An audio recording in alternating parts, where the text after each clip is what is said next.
Välkommen till den lättsamma podden Let Me Know om den amerikanska rockgruppen Kiss med Marco och Bernt. Nu kör vi!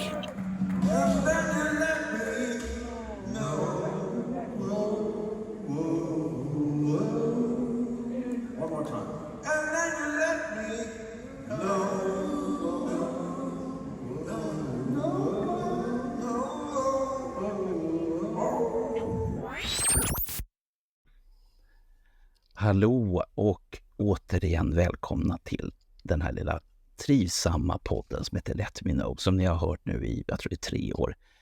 Och ibland så händer det att jag inte ger Marco ens utrymme att säga hej och välkommen. Ungefär som det varit förra gången när vi hade The Gems som gäster och jag varit alldeles till med trasorna. Det har hänt igen, för vi har med Melker Becker. Alla som jag har frågat vet vem Melker Becker är. Och då frågar jag, ja men vad vet du om Melker? Det ska vi nämligen prata om. Men alla Kiss-fans känner till Melker som dels skapare till en film vars titel jag tycker är så jävla skarp. Nämligen den här om Okej. När allt bara fanns var okej. Som är egentligen en ganska deppig titel men ändå. Och sen självklart den riktigt stora kassakon kanske. Som helt enkelt handlar om Vinnie Vincent i väldigt korta drag, nämligen gitarristen som försvann. I Sveriges Televisions Bärlinge byfest från 1980 är Kiss bjudna på kafferep och äter småkakor. Det är ett band i kris, minst sagt. Nyss så var de det mest energifyllda och skräckinjagande som kunde upplevas på en scen. Men hjälpen ska komma från ett helt otippat håll.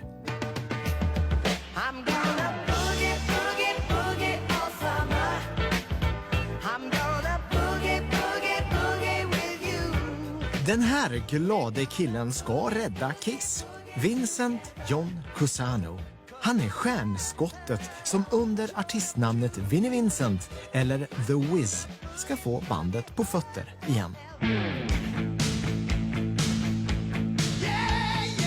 Vinnie var ju inte bara en fenomenal gitarrist utan även en enastående låtskrivare. Framförallt så hörde han det som gjorde att en låt blir en hit. Låtarna han skrev med Kiss tidigt 80-tal, det är ju låtar de fortfarande spelar. Det tillhör bandets allra största låtar genom tiderna. Vi är en hel fanskara som älskar honom.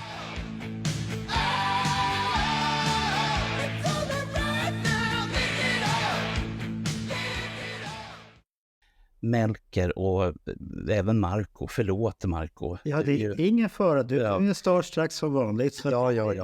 När går du över de 4 timmarna när vi klarar, så ingen behöver vara orolig.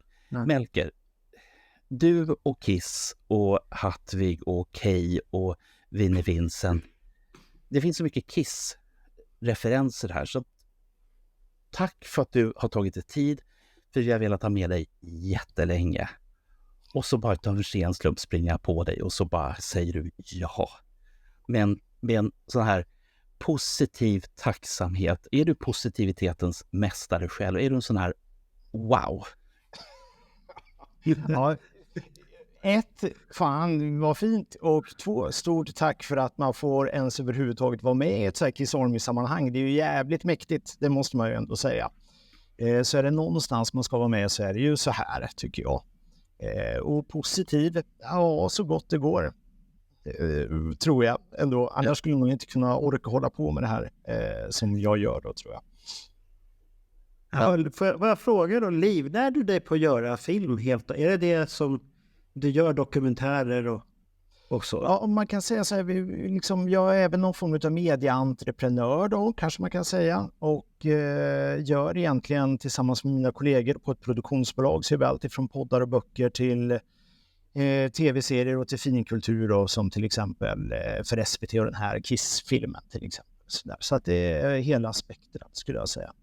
Det som ligger på YouTube nu för tiden, vad är det sånt som ni har gjort, och SVT inte visar längre och så hamnar det på YouTube, eller är det specialmaterial på YouTube? Ja, det beror lite på vad du menar. Det finns ju en uppsjö av olika grejer, men det du refererar till kanske är just det här retrobunker. Ja, det är det. Det går och, med gummistövlar och letar efter saker och det är alldeles till och sånt här. Egentligen en, vad ska man säga, en nischad kanal som bygger på mycket av det vi har gjort tidigare. Både nytt och gammalt, och vi försöker bygga ett community helt enkelt kring de här intressena. Liksom.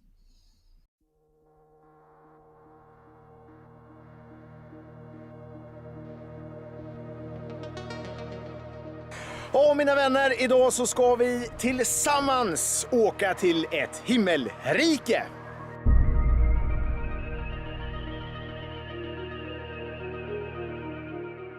Jajamensan, hej och hallå, Melker Becker heter jag, det här är Retrobunker, varmt välkomna hit! Snart är det helg och dags för ett nytt klipp.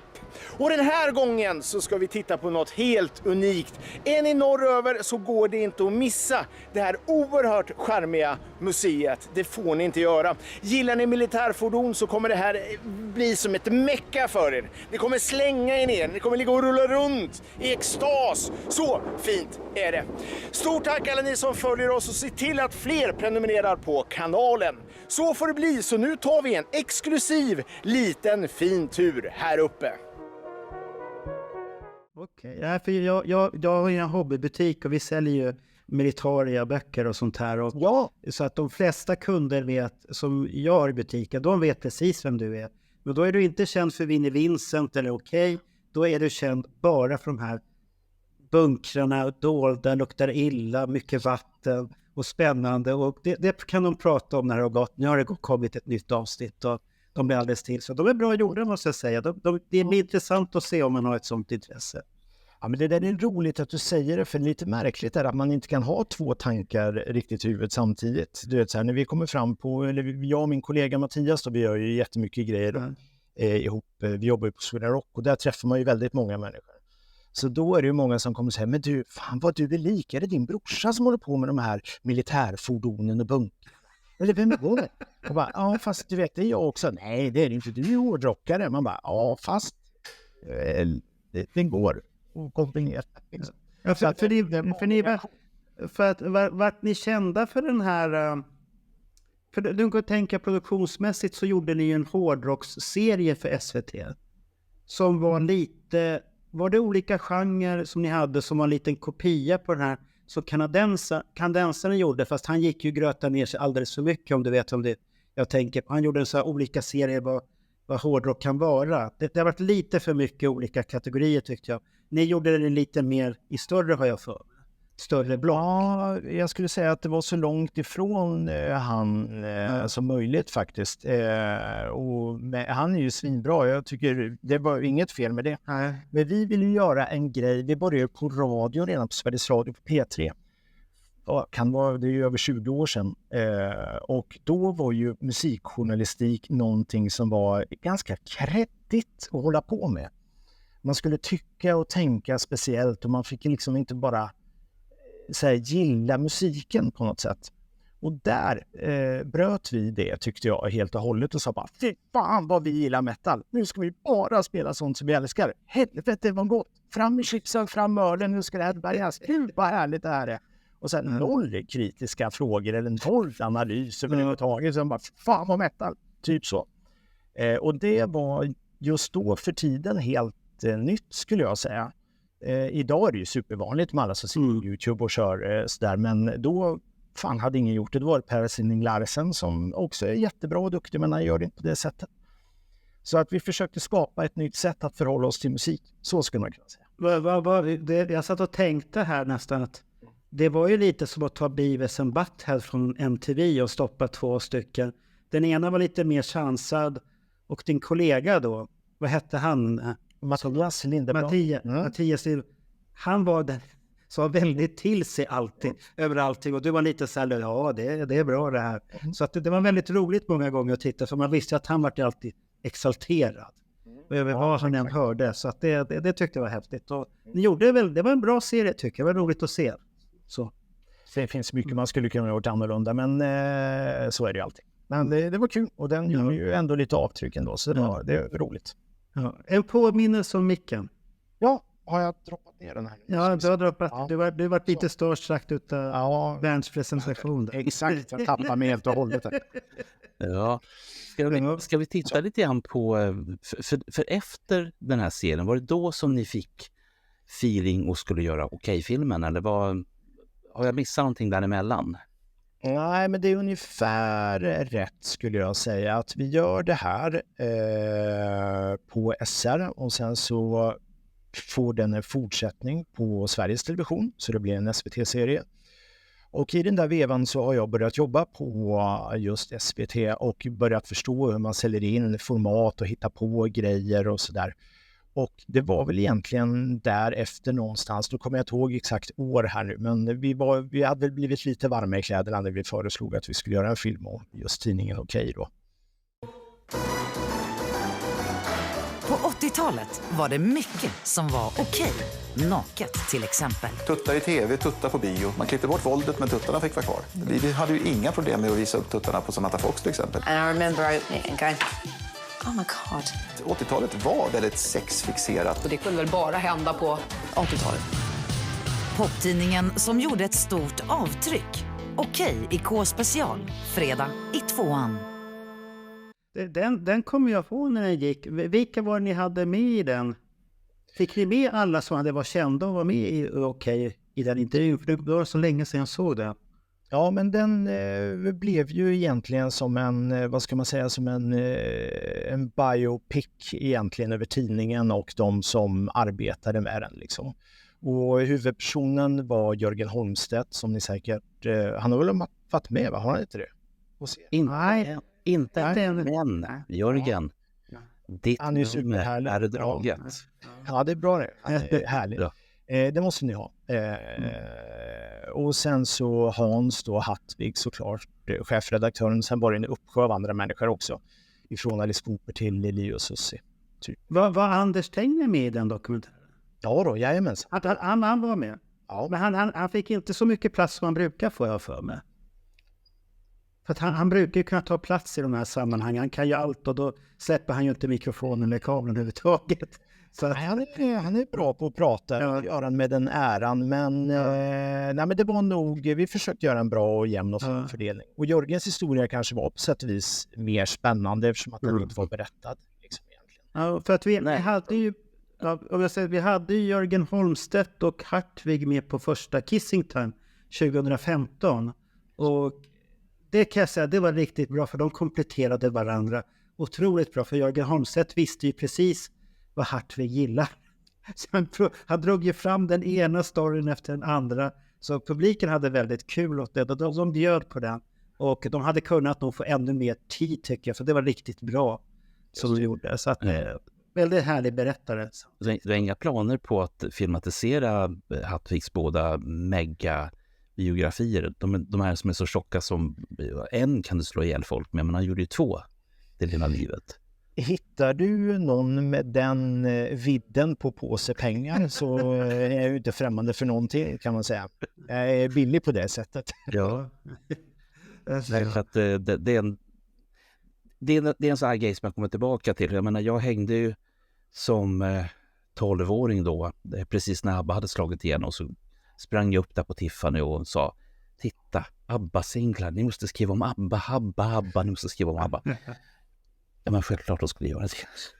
Med eller utan mig. Och jag blev då inföst i ett rum där Hattvig sitter med sina skalpeller och saxar och foton och fan hans moster. Jag menar så som man gjorde tidningar på den här tiden. Sitter och skär ut någonting som ser ut som till slut blev ABBA som sitter på kanten till en burk med Abbas, vad det nu var som de hade. Så att han är ju, och jag har ju liksom suttit i bilar och åkt på honom och sagt: vad tror du om nakenposters i Poster? Vad tror du om ABBA nakna? Vad tror du om Andy Scott nakna? Vad tror du om... Och hans visuella huvud, jag trodde det skulle explodera vilken sekund som helst, för det var fullt med idéer. Och vissa, han fick ju inte ABBA nakna, fast de var ju nakna under folien i de här första Okej. Så han har ju enormt mycket. Just det. Jag tycker liksom att den här dokumentären som ni gjorde om Okej, för det första så är då titeln så jävla deppig. deppig egentligen. För det handlar ju om de här ute i Grythyttan som det enda de hade var okej. Men jag har hittat en titel som är så jävla bra. Det fanns ingen idé att göra en dokumentär på Poster för tog ni upp den i Okej? Att han hade gjort Poster innan Okej eller? Ja, men absolut, det har vi med som ett litet parti. Men där är ju egentligen både jag och Mattias något för unga egentligen för att ha de här starka liksom, känslorna till Poster just. Sen älskar jag också, men vi liksom missade det med några år precis. Så att vi kom ju in, Mattias några år in på 80-talet och jag kanske någonstans 83, 84 då, i runda slängar. Så att Poster var ju något gammalt för oss. Okej var ju det fräscha. Liksom. Så. Ja, då kom ni precis till guldåldern på Okej där. Ja, men lite när det var riktigt maffigt och alltihop. Och det var ju där man såg alla läskiga band. Ja, exakt. Så förstörde en och hamnade i Studio S och de hamnade på Sivert Öholm och allt det här. Så att ja. Nej, men alltså, enorm cred Hans Hattvig egentligen för det där och just kunna skapa de här avtrycken. Men jag sitter här och säger att jag är lite glad för att någon minns det här gamla hårdrocksprogrammet vi gjorde liksom. Så formade ju faktiskt han en stor del, alltså både er och mig och många vänner till mig. Alltså så här, det är ju astarkt egentligen att man kan lyckas göra ett sånt avtryck och forma människor under så många år. Ja. Han marknadsförde ju banden så pass hårt att det hjälpte ju skivförsäljning. Var de med Okej så måste det ju vara bra. Sen kanske det inte stämde alltid till 100%, men det var ju bra. Så man accepterade ju mycket mer. Nu när man har fått ålder och sånt här, då är man mer kräsen. Då var man inte det. Då tog man ju bara emot alltihopa med öppna ögon och tyckte att det var spännande. Och ni som är så fruktansvärt unga, ni två. Jag är så otroligt gammal så att jag har ju samma känsla för Tiffany som ni har eller hade för Okej. För jag menar, Tiffany var ju liksom, där was the shit under ett antal år. Alla mina glampop-favoriter fanns med där. De hade reportage, alltså allt det här som ni är så lyriska när det gäller Okej och jag säger slänger i väggen för att Tiffany was the shit liksom under en tid. Och hur han kom in där och blev anställd som layoutare på svenska serier som då hade på något sätt lyckats komma över Marvels tidningar i Sverige. Frankenstein och Dracula och fan och hans moster som de gjorde.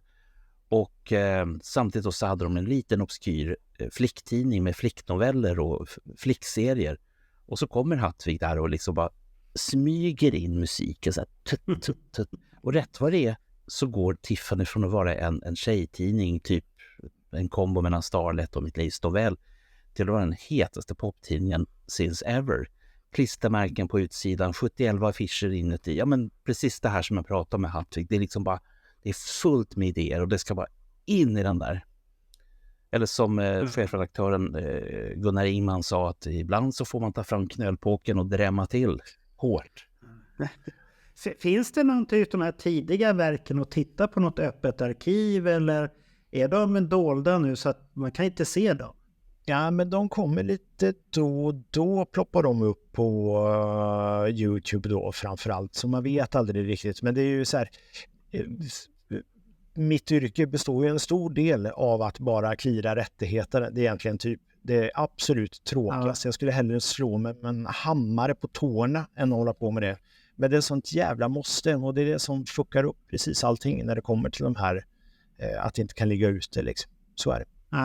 Nej. YouTube är ju väldigt speciell. Då har man ju märkt att jag är ju grafisk formgivare i grunden då, så att jag vill gärna ha det visuellt och vi använder ju mycket låtmaterial och sånt här och vi använder ungefär, kan det vara en minut till 1,5 och det brukar vara accepterat. Och Kiss är väldigt snälla för att det enda som är med Kiss det är ju det att de säger att du tjänar inga pengar på avsnittet. Det är det, men samtidigt för oss, vi är så små så att vi ska tjäna någonting så måste vi börja fylla läppar och färga håret och allt möjligt för att vi ska få en inkomst på YouTube. Så att då kan man lika bra köra på. Men sen kommer det ju videos som man inte riktigt förstår varför man är så nitisk och inte vill synas. Så att vissa artister är ju väldigt att de ska hålla på sitt. Det märkte jag på AC/DC sist när vi pratade om någonting. Det var gick och då, men jag har ju börjat klippa så att det går enkelt för i YouTube att bara säga ta bort det. Sen är det ta YouTube bort det, för att jag lägger så pass att texten eller pratet kommer fortsätta i alla fall. Ändå, så att då behöver man inte bry sig om det. Så att det enda vi har fått som är totalt blockat är att det är oftast blockat i Ryssland och Vitryssland. Men det beror ju på kriget. Det är därför det är oftast blockat. Det gör ingenting, kan jag säga. Det är helt okej. I alla fall för... Nej, det är ju inte vår publik heller. Så att då spelar det ingen roll. Om man inte är på semester där och vill lyssna så är det kört. Om man säger så. Jag tror inte du ska åka till Belarus på de närmaste åren. Nej, jag ska inte åka. Men det kan vara någon annan som åker. Det är inte så här. Nej. Mellan nu den här specialen och så kommer vi fram till egentligen den här gitarristen som försvann. Vad hände däremellan? Vad fanns det mer som ni gjorde när det gällde musik och rock och sådär? Ja, man kan väl säga lite att själva produktionen då däremellan har vi liksom varvat lite. Jag har ju inte gjort allt med honom och han har inte gjort allt med mig till exempel. Så han jobbar ganska mycket på Sveriges Radio länge och hade någon egen liten radiokanal och höll på att drifta höll på med sådana saker. Och jag har gjort 1000 andra grejer bredvid där. Så det blir liksom lite omfattande och försöka att sammanfatta det, men vi har gjort massor med saker.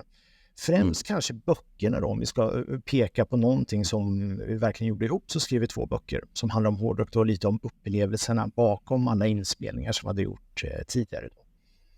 Ja, det har jag missat totalt. Det är samma sak här. När kom de ut, de böckerna? Det var 2010, 2012, 20... Ja, det är någonstans. Var det efter hårdrock-serien? Ja, absolut, det var det. Var det någon tecknad gubbe på omslaget? Nej, det var nog inte. Som fotokollage. Men inuti så var det lite serietidningsstug faktiskt. Henrik Langen, Göteborgs, är han väl, han gör lite seriestrippar så här, han väldigt... skitsamma, tydlig stil. Då måste jag backa. Jag kanske har den i min samling. Ja. Nu börjar komma den här seriefigurerna. Jag har nog den i min samling. Då, så att jag är nog skyldig på något. Rin är ju på framsidan på första. I alla fall en fin bild där. Ja, för då var ni ju väldigt inne, kommer jag ihåg. Det pratades mycket om er och den här produktionen. Man hade förväntningar och sen hade det väl börjat tisslas och tasslas där. Att ni höll på med någonting med Kiss-relaterat då. Ja, för det här... När kom den då? 2015 va? Kiss-filmen tror jag. Nej, jag tror att vi är framme vid 17 i alla fall. Jag gick ju in... Vi ska se, om vi tittar, när kom Vinnie Vincent ut? Ur sin garderob där? Det måste vara 17 därför att det här är det året som Melker och hans kamrater var i Trollhättan på Trollhättan Rock City och spelade in grejer med bland annat Alex Bergdahl och några till. Flashback Melker. Ja, det gjorde vi väl här uppe va? Var det inte här vi var på det konventet? För det var inget konvent 17 utan det var i Trollhättan. Då var det på konventet 2016 i sådana fall. Kan det stämma? Ja, Bergdahl 2016. Ja, då är det 2016. Ja, 2016. Precis. Ja, 2016. Okej, ser man på. För det som jag hörde tisslas och tasslas 2017, för då hade jag blivit utsliten ur min Kissåkens garderob utav Alexander Johansson och en del andra herrar. Och så att jag kom dit och så fick jag höra flera gånger att men gå inte in i det där rummet för där är SVT håller på att spela in en dokumentär. Det ska bli jättespännande. Ja, men vem är det? Ja, vi vet inte. Kan man få träffa dem? Nej, det är hemligt. Roligt att höra det här. Det här är ju sånt som jag aldrig märker. Fan vad tuntigt egentligen. Ja. Och jag var så här bara, jaha, men förlåt då. Jag ska inte störa. Jag ska inte störa alls. Ja, nu har jag tagit reda. 2017 kom den ut. Ja, bra. Det var premiären och det var ju där som jag tyckte det var det tråkiga i det hela. För att man hade ju byggt upp och man hade sett... För jag kommer inte ihåg, kom Vinnie Vincent ut ur garderoben en vecka innan ni hade haft premiären? Eller kom han en vecka efter ni hade haft premiären? Ja, du har fel faktiskt. Har jag fel där? Ja, du har fel. Jag kan berätta exakt hur det var om du vill. Ja, okej. Då får vi höra det.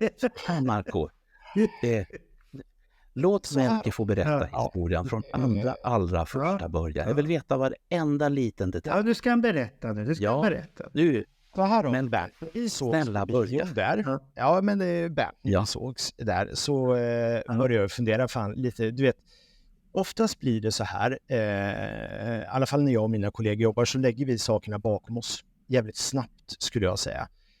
Och det är därför, det är inte för att sitta här och kokettera att jag inte kommer ihåg under 2015 eller 2017, utan det är, jag minns inte riktigt. Jag minns inte vad jag gjorde före jul, liksom. Så är det. Så jag började fundera ganska mycket efter vårt samtal där på bion och tänkte så här, fan om jag ska vara med, då kanske jag ska försöka att så här, börja leta efter lite gamla mejl och såna här grejer. Det är ju svårt alltså att hitta exakt. Så jag kommer berätta det här ur minnet nu. Mycket är okej, men jag kan ha lite fel på vissa detaljer då. Så ni fattar förutsättningen. Så det hänger med. Så här då, både jag och min kollega Mattias Lindeblad, vi två som gjorde den här filmen, vi är ju Kiss-fans sedan hela livet. Och älskar ju det typ mer än något annat. Har och gör och kommer alltid att göra. Typ så. Då hade det gått lite rykten om Vinnie Vincent. För det är klart vi var superintresserade av vart han tog vägen någonstans. Det fanns någon Flashback-tråd, det fanns något annat obskyrt forum någonstans. Men det var ganska svårgooglat typ 2014-15 när vi började fundera på det här då, skulle jag säga. Så som jag minns det. Och då tänkte vi så här, men fan vad hände? Det här är ju en riktig gåta. Det här vet vi ju faktiskt inte. Det är ju ingen som kan säga att han faktiskt ens lever på riktigt. Så den ska vi börja nysta i. Det ska bli vår nästa film. Och filmen innan vi hade gjort handlade om Mats Helge Olsson som är en sån här ninja-regissör ifrån Västergötland. Känner ni igen namnet? Det gjorde B-filmer. Är det här som gjorde de här... Vänta, Mats Helge Olsson, eller? Mats Helge Olsson, ja, precis. Those other guys, the ones in black. Ninja. Skandalregissören som gjorde en av svensk films största kassasuccéer och byggde upp ett filmkollektiv i Lidköping. Våld och action. Ja, ungefär som Rambo fast värre.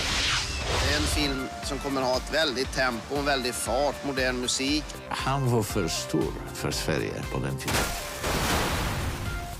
Regissören som försvann. Fredag i 2:an.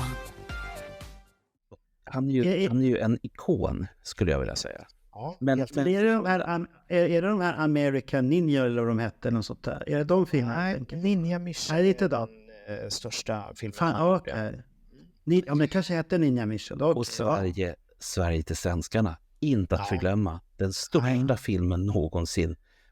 Bara ett inspelningsreportage om den film vore ju, jag skulle betala. Ja, den är faktiskt fruktansvärd, men den är spännande historia. Ja, skitsamma. Så här då. Då hade vi försökt få tag på honom, för han hade också gått under jorden och var oerhört svår att hitta, så vi hittade honom faktiskt aldrig på riktigt. Och då fick vi lite smak för det här att det är kul att leta efter folk som är försvunna liksom. Och då vi klickade liksom Vinnie in bra där. Vi älskar Kiss, han är försvunnen. Vad händer om vi hittar honom nu då? Och ger honom den credden som han kanske aldrig fick. Typ så.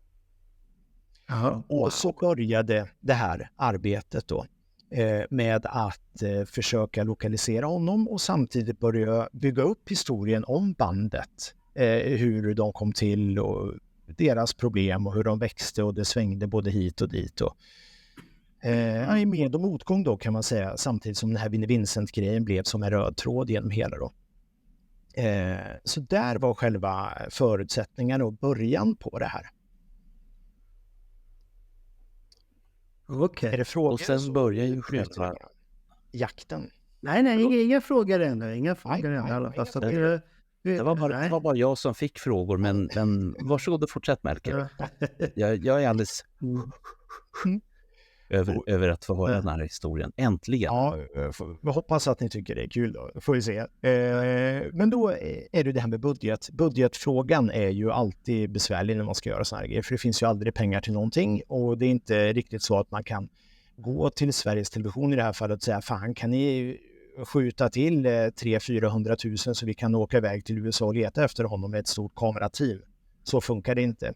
Utan man får vända på varenda jävla krona och vara jävligt glad för att public service tycker att det här var en viktig grej att göra. Och att det var intressant sådär.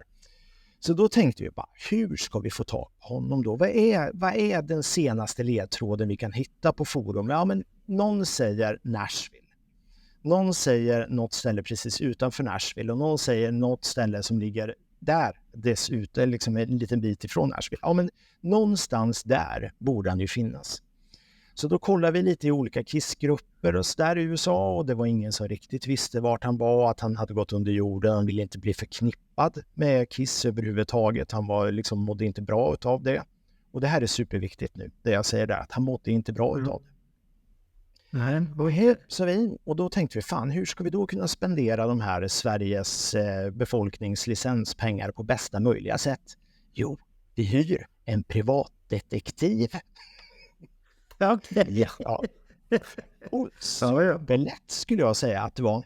Det kostar en del såklart, men att det fanns många PIs däröver kan jag säga, det var så här, inte alls speciellt svårt. Så då la vi upp förutsättningarna och började mejla någon figur. Ska vi kalla honom Steven? Jag kommer inte ihåg vad han heter. Och sa, ja, men vi gör den här filmen, kan du liksom lokalisera en gammal hårdrocksstjärna, han heter säkert inte samma namn nu som han hette då, bli och så vidare. Så han bara, ja absolut, ge mig en vecka. Så kom han tillbaka och sen bara, ja men jag tror att han bor i Nashville. Man bara, aha, okej, har du också googlat då? Nej, men jag vet att det är någon som jobbar på en bar som har, han som gäst där ofta. Han nämnde det. Jaha, okej, då kunde vi ringa in det till lite område då nästan vart han befann sig. Så då fick han typ lite tid till och sen så kom han tillbaka så här, ja men det är inte så konstigt att jag inte hittar honom, sa han. För att han är nog inte en han längre. Nej, så där det kom från, okej. Det var han som kom med den uppgiften. Ja, absolut, så var det. Och då började vi känna så bara, helvete, tänk om då kanske de här ryktena stämmer lite grann. Sådär. Och nu har han ändå varit där på en bar och pratat med någon som känner honom och säger att han inte vill vara en han längre. Och att han antagligen har bytt namn eller i alla fall går under ett alias då. Och det aliaset, nu kommer jag inte ihåg om vi valde Angel i filmen eller om det var i filmen. Angel, ja, det var. Och då kallade sig han något annat då. Jag kommer inte ihåg exakt vilket. Det var ingen så här Vicky, utan det var mer åt något Angel-håll liksom. Det var ingen så här anspelning på Winnie eller något sånt där. Liksom. Utan men det låter ju lite så Winnie faktiskt, som man säger. Angel tycker jag. Ja, det passar in på Winnie rätt så bra. Ja, det ska jag säga. Okay. Ja. Men då tänkte vi plötsligt, men fan, nu har vi ju lite av ett skop här någonstans. För den här berättelsen är ju inte berättad överhuvudtaget på det här sättet. Men samtidigt så blev vi ju får lite ont i magen så här. Han vill inte prata om Kiss för att han är en hon. Det är alltså rent publicistiskt här så börjar det ju pila upp sig ganska många problem kan man säga. Jag vill göra en schysst produktion. Så då tänkte vi så här, men fan, då måste vi kanske kolla med en till då. En till privatdetektiv. Så då brände vi de sista pengarna på att ta en kvinna som också bodde precis i området och hade kopplingar till HBTQ-världen där. Eller liksom det communityt. Ja. Och hon svarade nästan direkt. Jaha, absolut, ja, det vet jag verkligen. Men han är en hon numera, så att så enkelt är det liksom. Och då fick vi lite problem skulle jag säga här. För då blev det lite bekräftat på 2 platser, eller av 2 av varandra oberoende sådär. Och hur mycket ska man gå ut och göra en människa till någonting som den inte vill då här? Hänger ni med problematiken här? Jag är absolut med på det här. För det är ju hårfint hur man ska prata om det. Och framförallt om man nu träffar på personen. varför vill man träffa personen och vad vill man prata om? Exakt. Jag har ju tankar och idéer, fast då hade inte vi kontakt. Jag hade annars kunnat ge er, det här skulle ni kunna prata om och kunna göra världens skop. Men tillbaka till din historia, Melker. Ja, det kändes liksom helt enkelt svårt. Inte kanske svårt rent dramaturgiskt och tv-mässigt. Det hade vi kunnat lösa liksom på 1000 olika sätt. Men det var faktiskt lite av, men vad fan, vi gillar honom. Vi gillar henne. Skitsamma. Fan, vi kanske ska sluta här då. Med att bara berätta om att det här är en figur i en genre och ett sammanhang som vi älskar. Och det blev kanske inte riktigt som alla tänkte. Nej, det kan jag hålla med att det inte varit. För det vart ju ett slut på filmen så att jaha, okej. Ni la ner det, man fick inte veta varken någonting överhuvudtaget. Och då vart det här, är det rykten eller sånt där. Men när ni hade den här filmlanseringen då, hur var det ihopkopplat med den här när Vinnie Vincent kom ut ur garderoben och vart offentlig igen? Det var ju så himla nära varandra där. Kommer jag ihåg fel om jag säger att det var en vecka innan premiären? Är det ett halvår? Är det? Är det ett halvår? Ja, det är lite mer, nästan 3 kvartal skulle jag. Ja, men filmen kommer i maj och hon kom ut i januari. Ni får ursäkta mig för att det är svårt med de här problemen här nu. Vi gör det bästa i alla fall. Ja, jag försöker så gott jag kan.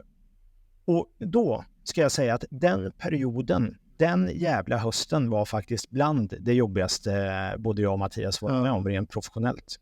Så är det. För filmen kommer i maj. Vi får väl se om alla Kiss-fans orkar hålla sig vakna på fredag kväll, det är inte säkert. För imorgon kommer det legendariska hårdrocksbandet Kiss till Sverige. Men redan då ikväll så sänds en ny dokumentär om bandet här i SVT, Kiss och gitarristen som försvann.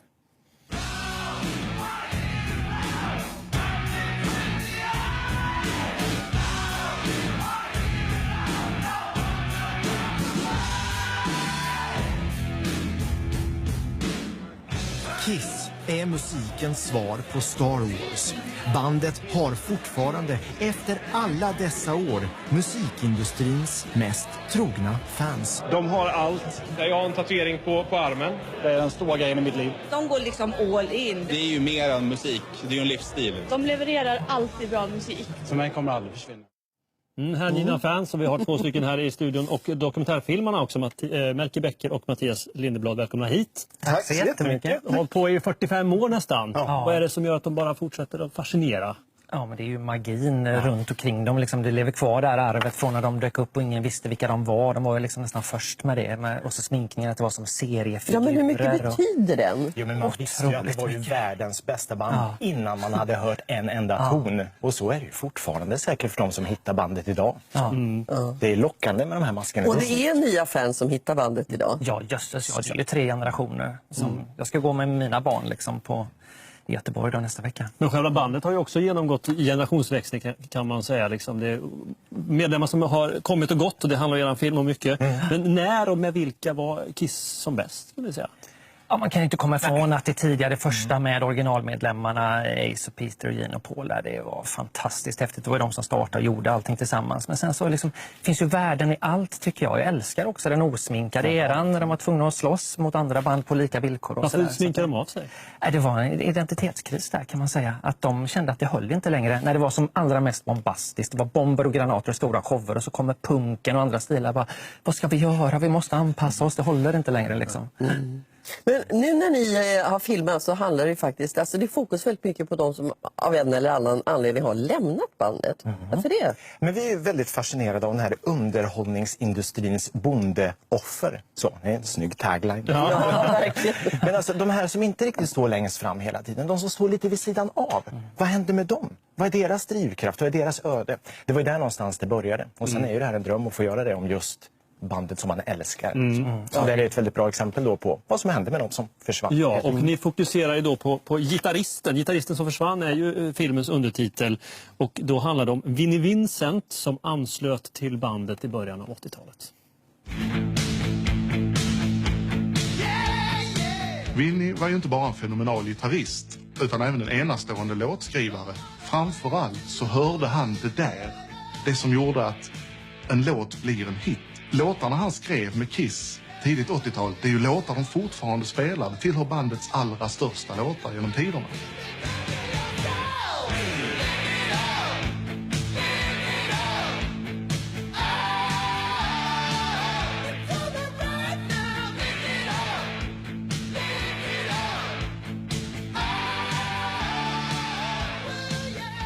I've always played guitar, played in a lot of heavy metal bands, and been doing it until I met these three knuckleheads and I became the fourth knucklehead. Han beskrivs ju många som den som fick dem på fötter igen. Alltså. Hur kommer det sig då att han fick sluta?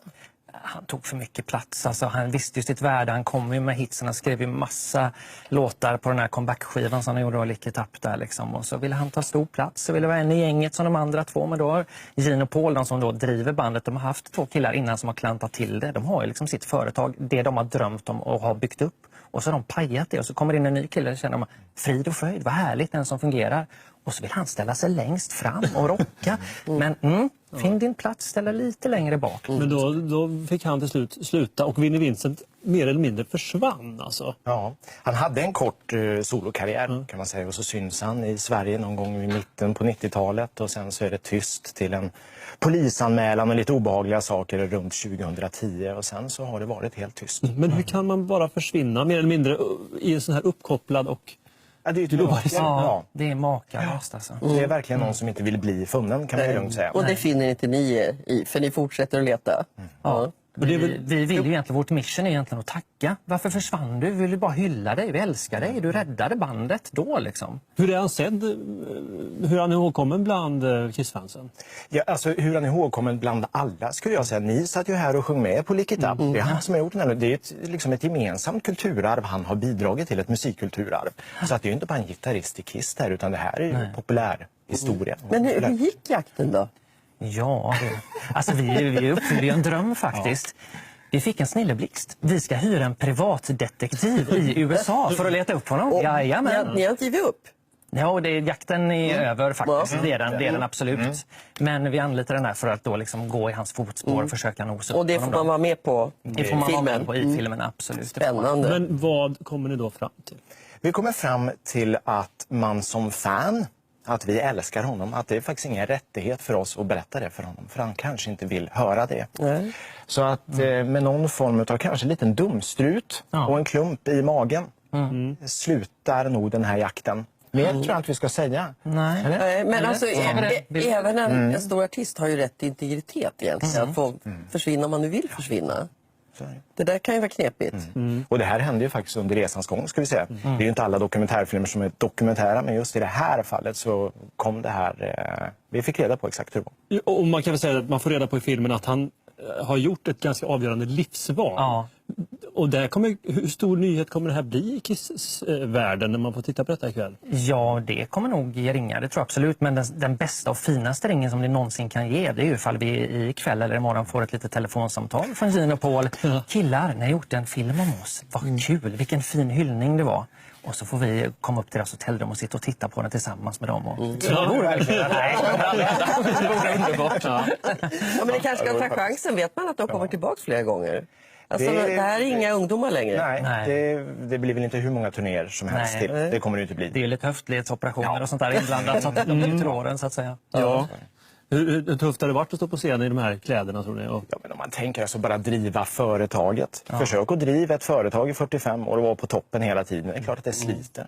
Såklart. Och då handlar det inte bara om att stå på scen. Exakt, det är ju en jättebusiness runt om. Och sen ska du stå och hoppa och kraxa och sjunga i platåskor och smink. Får vi höra några Vinnie Vincent-låtar imorgon då på konsert? Det är garanterat lyckat, det tror jag. Du, som sagt, den här filmen då går ikväll. Vad vill ni sätta tänderna i härnäst? Vi vill faktiskt fortsätta spinna på de här som står lite vid sidan av. Och mörkret i musikbranschen. För det är inte som att jobba i en gruva, men det är hårt. Det har vi lärt oss efter den här. Folk stryker faktiskt bokstavligen med, för det är så mycket krav från olika. Vad är det för krav egentligen som ni har hittat? Men du ska göra bra låtar, du ska dra in pengar, du ska vara creddig, du ska sälja skivor, liksom, du ska vara kommersiell och svår på samma gång. Alltså, det är omöjligt egentligen. Vad är det bästa som kan hända på scen imorgon kväll? Ja. Jag skulle nog säga något lite otippat på något sätt. De är ju väldigt ihoprepade och så här, men så fort de sticker lite utanför, det är ju det som kittlar. Att Vinnie Vincent i en ny skepnad dyker upp på scenen. Ja, det hade gett ringar på öppna, kan man säga. Ja. Gills tunga kommer vi se. Ja, det kommer vi se. Ja. Eran dokumentär Kiss och gitarristen som försvann, den går i 2:an ikväll klockan 20. Melker, Mattias, stort tack för att ni kom hit. Tack själva. Uppvärmning kan man kalla det. Tack ska ni ha. Ska vi gå in? Och vi tycker i samband med att de var här och spelade då, det är i slutet av maj tror jag. Och vi tycker att vi har gjort ett fint porträtt. Och vi tycker att vi har målat upp liksom bara så här, det var han som räddade Kiss. Fan, kom tillbaka igen. Så det var egentligen det enda vi ville säga. Men det gick inte att göra det hela vägen. Så. Och sen så blev ju filmen ganska väl mottagen. Det var massor som tittade på den. Även sådana som inte ens brydde sig om Kiss överhuvudtaget, vilket var kul. Om det var 250-ish 000, jag minns inte riktigt, men det var en ganska bra siffra som tittade på den. För att vara ett så pass smalt ämne. Ja, man kan ju säga att det är många utav mina kunder och vänner som inte är Kiss-intresserade som tittar på det. Och de får ju den här jätteskeva bilden om att Vinnie Vincent, han är mycket viktigare än Ace Frehley. Och det är det så, och då sitter man så här, nej, då har du inte förstått det där riktigt det hela. Du har inte lyssnat, för de har fått, ja, men han var ju den där viktiga gitarristen som försvann. Nej, jag sa att då blir det ändå så här, ja, men han var andra gitarrister som kom in, och det är inte många som kan man inte Kiss historia så blir det, fast ni säger ju den där, men det är inte riktigt många som hänger med på den där noterna där riktigt. Nej, men det är att begära mycket av folk tror jag också. Så det är man inte inbiten så blir det konstigt. Det är svårt. Alltså. Men då i alla fall så blev det ganska väl mottaget. Det är viktigt. Och då gick det kanske till, vad skulle vi säga då, i september. Och då är det frågan, nu drar jag lite det här ur hatten här, men jag tror det är Eddie Trunk som i en podcast går ut och säger att det har kommit en svensk Kiss-dokumentär och den är bogus. Det är crap. Det är det sämsta han någonsin har hört och de ljuger bara. Jo, för det var en kampanj som var där lite åt det hållet. Och sen var det ju det här att han kom ut själv och hade den här Nashville-grejen. Det är där. Ja. Vi väntar lite. Vänta lite med den. För det här är viktigt. Så han kommer ut med den och då börjar ju folk skriva till oss faktiskt från hela världen. Vem är ni? Vad är ni för jävla idioter? Ni är inga Kiss-fans, ni ska ju bara hänga ut honom. Han är fan inte bög, den där jäveln. Han är ju fan vår jävla gudgitarrist, han är ju The Wiz. Du vet, sådana där grejer. Bara så här, lägg av, sluta att vara så där jävla kommunistiska och älska bögar. Du vet vad som jävla hårt tonläge. Och bara, nej, men vad är det här nu då? Lägg av, det är ju inte det historien handlar om. Sådär. Så alla trodde ju att vi hade gjort, du vet, Eddie Trunk hade rätt. Vi ljög om deras husgud då. Typ så. Hänger ni med? Ja, jag hänger med och säger, tyvärr är ju inte Sverige rätt bra land att komma med då. När man kommer med den grejen. För att det finns mycket med Sverige så, jaha, det är det land. Där hittar de båda. Då får man mycket skit för det också. Ja, men så är det. Så att då blev man så här, men då kände jag att nej, det här blir jobbigt nu. Men vi vet ju att vi har rätt. Eller har vi verkligen rätt? Tänk om de här detektiverna bara har spelat upp oss på läktaren. Tänk om de bara skojar med oss. Och vi bara har kastat 10 000 lappar på dem här för att de skulle hålla på. Och de kan ju blåsa så lätt som helst. Fan, jag ryser lite nu faktiskt när jag pratar om det här. För det är så jävla, det var otäckt där. Och så fortsatte det där hatet att välla in då. Sådär. Och så började vi tänka så här, men tänk vad har vi gjort nu med Vinnie då? Tänk om man får reda på det här nu.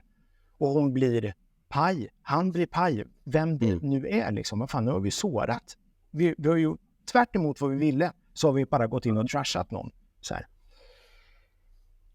Och så kommer det då ut nyheten att han ska ut på det här Kiss-konventet. Jag tror det är i januari. Så. Att då kommer... Jag ser att du tänker nu, Marco. Ja, jag sitter och funderar. Ja. Det ser lika bra. Ja. Någon gång i december har jag för mig. Ja. För jag hade många vänner som var där borta också och tittade på det där. Det var hur som helst en lång väntan. Så var det. Då släpper de det att han ska komma fram då. Och det står ju ingenting om att han har blivit en hon. Någonstans överhuvudtaget. Och så släpps det någon bild och det släpps någon liten teaser. Och sen så släpps det en liten teaserfilm till. Och det här är så jävla spännande här nu. Då, så ser man det är något collage och sen så kommer de första filmade bilderna på honom då. Och då sitter Vinny bakom en gitarr så här. Så han håller gitarren och man ser på ögonen. Minns du det här? Det kommer jag ihåg. Precis så. Och så sitter vi så här, du vet, när jag släpptes, jag och Mattias satt ju i telefon så här och så satt vi och tittade bara, vad händer? Hej, det hände så hos mig, du vet, vi var ju så här liksom. Och sen så är det någon bakom i själva crewet som skriker så här: Hey, are you the guy who saved Kiss? Yeah, sure I am. Eller något sånt där då. He sold millions of records, played to sold-out stadiums around the world, signed multi-million-dollar record deals, and then in 1996, he disappeared. Until now. Vinnie Vincent, live at the Atlanta Kiss Expo, Saturday, January 20th, 2018, signing autographs, taking photos, and answering the question everybody wants to know. Did Vinnie Vincent save Kiss? You're damn right I did!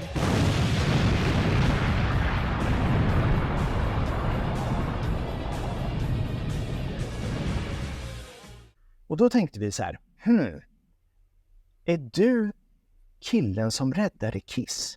Okej, det finns ett fel här. Är du killen som räddade Kiss? Jaha, då kanske det är inte en hon då. Men fanns den här frasen någon annanstans än i vår dokumentär? Okej. Så det är som du är så här, fan, är det inte vi som har hittat på det där? Och jag har faktiskt inte googlat det här och jag kan ha fel. Men jag väljer att säga, bara för att göra den här historien ännu bättre, sann men kanske lite bättre. Jag tror att vi var de som myntade det uttrycket i just den filmen. Och att han kommer fram på grund av filmen. Typ så. För att han får det här uppstudset då. Mycket med The Drunk också då, såklart, som lyfter i USA liksom. Utan att veta. Men vi skapade den catchphrasen och sen gick det tydligen någon månad eller något sånt där i runda slängar. Och då när hon kommer in och man ser de första bilderna på henne, så åker ju axlarna ner. Man bara... Please welcome to the stage after 20 years away, Vinnie fucking Vincent!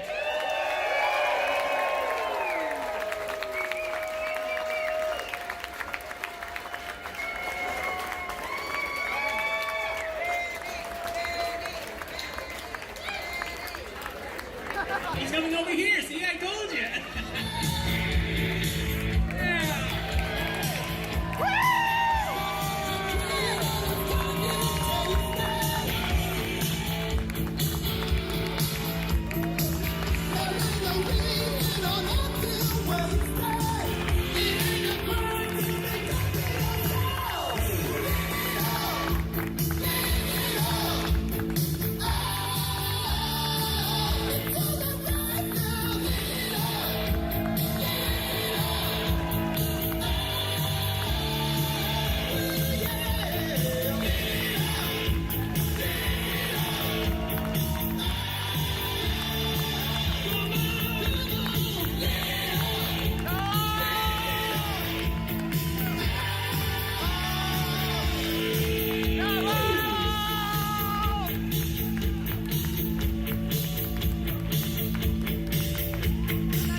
God, with all my heart, I thank you all for being here.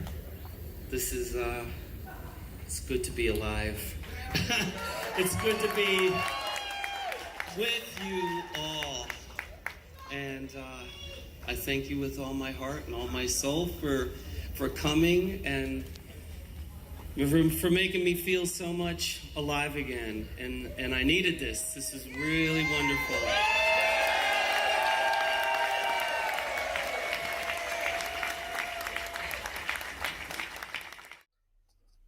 Fan vad fint. Så jävla bra. Det är så jävla rätt det här. Och då kände vi så här, har vi gått och oroat oss och haft så jävla ont i magen för att vi har pajat någons liv som inte ens vill ha med Kiss att göra. Vi ska lyfta upp det och det är den här problematiken med hon och han och allt. Och så bara, och ingen säger någonting. Det är inte en fråga om någon eventuell könstillhörighet eller vad fan det nu handlar om sådär. Och Eddie Trunk, inte ett ord heller. Han som kände Vinny så oerhört nära och visste att han var en han och att vi ljög, typ. Ja. Så att det var svintråkigt och det blev jättehärligt. Men jag såg det där när han kom ut där, eller vi säger hen där, så har vi under hen kommer ut. Och jag vet bara själv när jag har sett bilderna på det här på YouTube. Min reaktion är då, efter att ha dömt ut era program, tack för att man har läst det här skitsnacket i USA och dömt ut ert program och det där var dåligt, så fick jag bara den känslan när jag såg den filmen.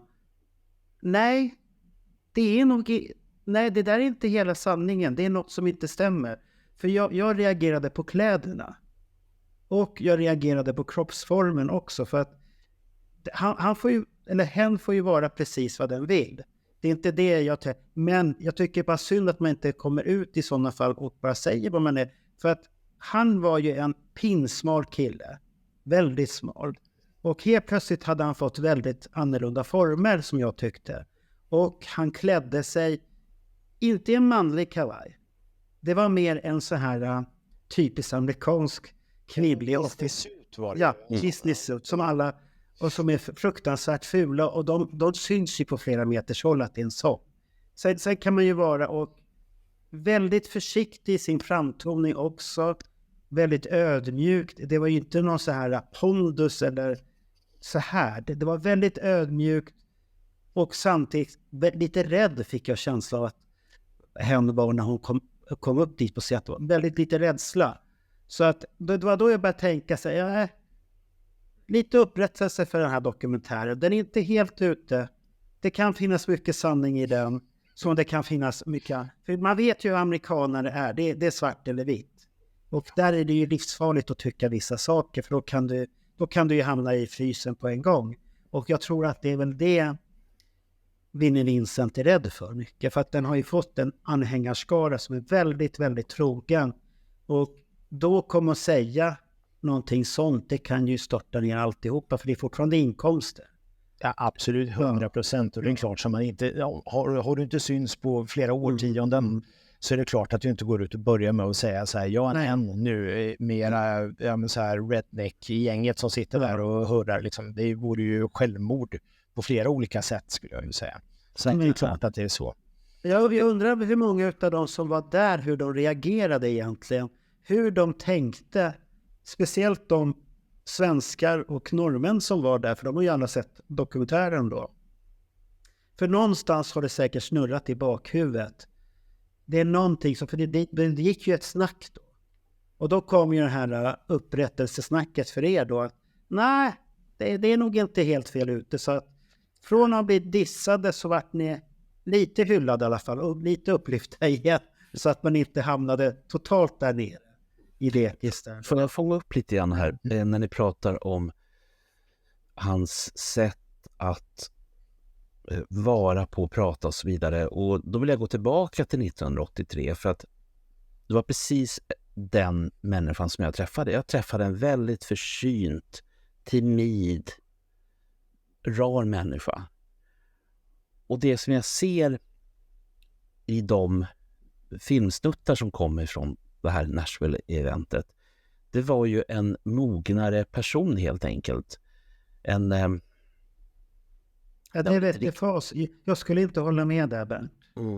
Men för mig skulle jag säga att det är en amerikansk fasad. Så kan det vara, men det är ju så att säga utifrån min stund med honom då och vad jag ser sen. Och jag skulle så gärna vilja, och det här har jag nog sagt i podden, jag skulle så gärna vilja åka över, boka ett möte med honom och prata om hbtq-frågor. Därför att hbtq-frågor är någonting som intresserar mig väldigt mycket. Och troligen Vinny också. Men då handlar det om att kunna göra det på ett sätt som inte bränner några broar, som inte får de här rödnäckarna och få total hjärnimplodans eller vad det nu heter för någonting. Utan att helt enkelt göra det här på så bra sätt som möjligt. Jag har inga kontakter med Vinny och jag vet inte riktigt hur jag ska liksom få till den här grejen. Men jag tror att det här är frågor som jag tror betyder väldigt mycket för någon, men som aldrig har kommit fram.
Säga att det är ju i mångt och mycket betydligt mer spännande än Kiss-karriären. Alltså, det jag menar. 100%. Det är spännande det också. Men absolut, hela det här motståndet att leva i ett sånt pass konservativt samhälle och dessutom ha en image då som ska vara supermanlig, och så är man inte det liksom. Nej. En tanke som slog mig här, när ni såg den här videon när den kom ut där i, var det i Nashville han kom ut? Ja. Eller var det i Nashville? Okej. Där den kom ut där gående. Tänkte ni någonting så här då? Varför gick vi aldrig och knacka på? Nej, men jag var verkligen inte där då. Det är lätt att tänka så i efterhand. Men du vet, då fanns det ju ingenting som sa att det var så. Nej. Det fanns inte liksom. Vi var ju först där. Det var ingen som hade gjort någonting om det innan. Vad vi hade sett liksom. Så att vi var ju ute och trampade på en jävligt tunn is. Och det är lätt att vara så här, det är klart du skulle gå fram och knacka på dörren och bara tryckt upp en kamera ansikte på honom. Bara, nej, men man gör inte det. Om man inte uppdrar granskning eller dumhet. Det är lite så då. Då blir man ju ett så här jobbigt jävla fan som ska trycka upp en mobil liksom, på någon som inte vill det liksom. Och då när det kommer fram att han vill inte vara förknippad med det här längre, ska vi då peta honom i ögonen med Kiss? Liksom? Nej. Vad tror du att han har sett i någon dokumentär? Ja, men det där har vi pratat om jättemycket, jag och Mattias. Och det var någon som skrev det här vet inte jag riktigt, men Gene säger det i någon podd som jag inte har hört, att bekräfta det här. Han har sett filmen och det var därför han kom ut igen. Oj. Ja, men jag har inget källa på det. Nej, okej. För det, du vet, någon ställde den frågan när vi stod i något sammanhang. Jag tror då Sweden Rock så var flera initierade. Då sa vi, nej vi vet inte. Va? Vet ni inte? Vad fan, det sa ju ni själva. Lyssna på det här. Blablabla. Typ så, som att det var helt klart. Men jag har inte hört det själv. Nej. Så. Men det är ett fantastiskt... Om nu det här är sant så är det ju ett fantastiskt skop som väldigt få vet om. Trots att det har funnits, vad är det man säger? Hidden in plain sight, tror jag de säger. Och det har funnits där hela tiden. Men man har inte gjort den här kopplingen helt enkelt. Jag tycker det är oerhört fascinerande. Och jag får bara lägga till en sak. Jag vet att Gene hörde av sig efter filmen sänds och vill ha en kopia, precis som man vill ha kopior på alla böcker och sådär också. Så att teoretiskt så ska han kunna ha sett. Och han ville tyvärr ha översatt också. Nu vet inte jag om jag ser till grejer eller om vi bara skickar en svensk fil så fick han lösa det själv. Jag kommer inte ihåg hur han fick en kopia på det. Men hörde han av sig spontant till produktionsbolaget eller hur? Nej, han hörde av sig till Sveriges Television själva. Okej. Någon assistent och såklart. Det var väl SVT som ansvarig utgivare här för mig? Ja, absolut är det. Ja. Och då har han ju av sig dit automatiskt då. Men du sa ju någonting tråkigt här nu tyckte jag. Det var det här att du kanske har mytat den där frasen som jag inte tycker om riktigt det här. Gitarristen som räddade Kiss eller vad du sa där. För den används ju många och det är ju en myt tycker jag i alla fall. Att det är många som tycker att men Vinnie Vincent räddade Kiss. Och frågar man Paul och speciellt Paul Stanley, han gillar inte den frasen. Han har jättesvårt för den. Och jag har sett när han blivit ställd i någon fråga, det kommer lite upp sådär. Den tycker han inte om. Medan Gene, det är väl, tycker du så får du väl tycka så. Medan Paul, där är det ajabaja. Och då, jag tror inte de kom riktigt överens överhuvudtaget på slutet där de stackarna. Och det var mycket se och så. Ändå skrev de ju låtar ihop sen igen och träffades då på Revenge. Konstigt nog. Så och det där är ju också en sån här grej som jag vet att nördar då, om vi får kalla oss det i det här fallet, det är lätt att haka upp sig på det, men då ska man ju ta i beaktning här att jag brukar alltid säga det att när vi gör saker så ska vi tala till 1 miljon människor. Det är liksom det däråt vi siktar hela tiden. Och då blir det lite med finliret som ibland får lite stryk. Typ. Och då reagerar nördarna för det. Men samtidigt, men absolut. Och jag är enig jag också för jag åker över på sånt med. Men det finns en mediadramaturgi här som man inte kan bortse ifrån. För gör du inte de här förenklingarna och försöker att prata till 1 miljon, men då blir det inget bra. Nej, det kan jag förstå att det låter ju mäktigt när man säger så. Och då det låter lite täckning också måste jag bara säga. För att man kan ju inte ljuga. Jag kan ju inte säga att det var han som var motorn i Kiss. Wow, nej, det går ju inte. Men det finns ju ett korn av sanning som ändå finns där.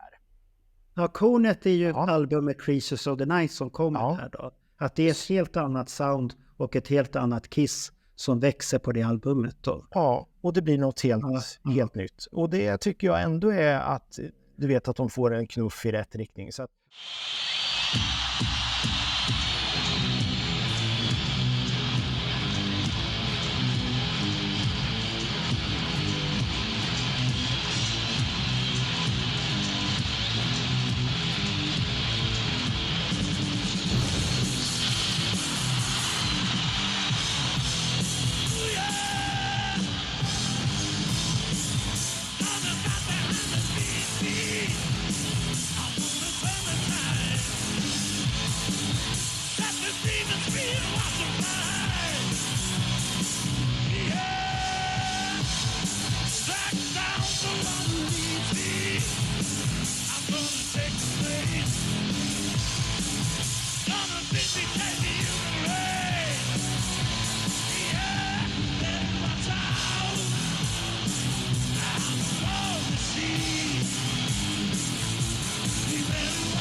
Take the ring to power,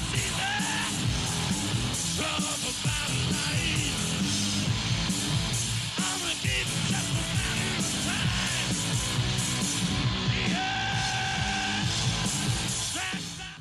vi slänger oss aldrig med saker som jag känner att jag inte så här skulle kunna stå för. Det är superviktigt. Men sen om det är 100% korrekt för alla i den här miljonpubliken, nej, det kommer det aldrig vara. Då blir det inte mycket gjort, kan jag säga. Nej, Då är det väldigt lätt för många människor att glömma det när man då så hårt attackerade dig och dina kompisar. Och jag tänker väldigt mycket på den amerikanska kritiken och det som du sa, att det är svart eller vitt. Och vi har ju pratat flera gånger både med Alex Bergdahl och även Carl Linnaeus angående deras böcker. Och Bergdahl är inte speciellt förtjust i att släppa böckerna på engelska alls. Han sa ju på en gång, absolut inte. Det han har skrivit ska inte släppas på engelska. Det får man fixa själv i sådana fall. För som du säger, att det är väldigt mycket hat och man blir ifrågasatt, vad tror du att du är? Och det där finns ju det då att många Kiss-fans är ju mer pålästa än amerikanska Kiss-fans många gånger. Och där blir det ju ett intressekonflikt, och det har jag märkt när jag var på Indianapolis Expo där, att vi har helt olika ingångar på vissa kunskaper. Men det är farligt att säga det som utlänning och komma dit och slå sig på bröstet och hävda det. Det är inte poppis. Och jag förstår ju Alex, som du säger där, Bernt, att det blir ju, du får på käften på en gång. Vad tror du att du är? Och det är ungefär som ni fick. Vad tror ni att ni är för någonting? Ska hit och komma och säga såna här grejer? Det funkar inte.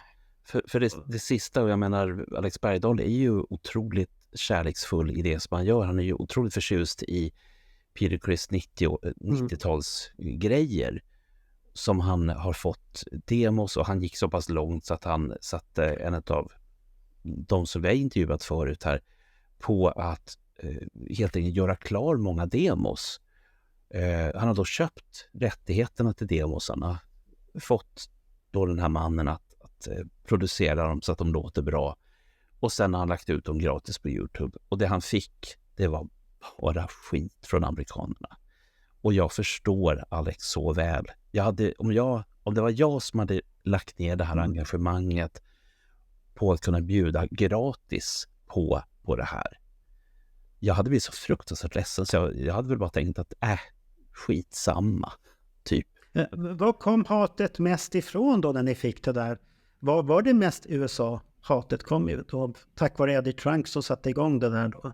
Ja, jag skulle säga att det var uteslutande där, och sen så spillde det över det här då när sådana som du då också hakade på den, liksom, såklart. Ja, fast jag hatade inte, jag frågasatte, kan man säga. Jag skulle, nej, men så här då, förlåt, jag skojar lite. Nej, det är liksom, det spillde över efter där, så det fanns ju inte innan.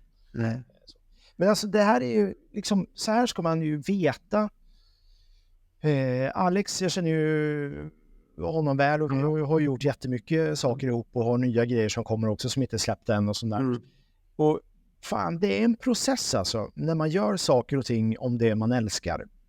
Och det är jävligt smärtsamt, och jag tror inte det är folk som fattar riktigt det, utan man tror bara, jag slänger ihop en jävla film, du är bara 60 minuter, går skitfort på intervjuer, bla bla bla. Det är vansinnigt mycket tid investerat i det för att få det rätt, och få det rätt så man känner i magen att det här gillar jag. Och alla mina produktioner är sådana. Det är egentligen det som är mitt signum, att jag älskar allt jag gör.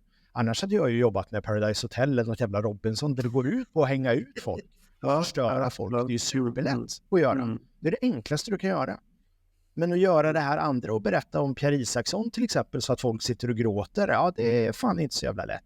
Och då blir man i sin tur jävligt känslig när någon säger att jag tycker filmen om Pierre Isaksson var jävligt ytlig och banal. Det är ingen som har sagt det. Men så händer det. Så blir man bara, men vad fan, jag vill ju berätta en historia om liv och död här. Fan. Ja, jag förstår. Ja.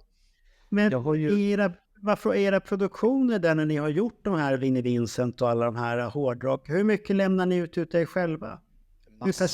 Hur personliga blir ni? Sätter ni gränser på de här?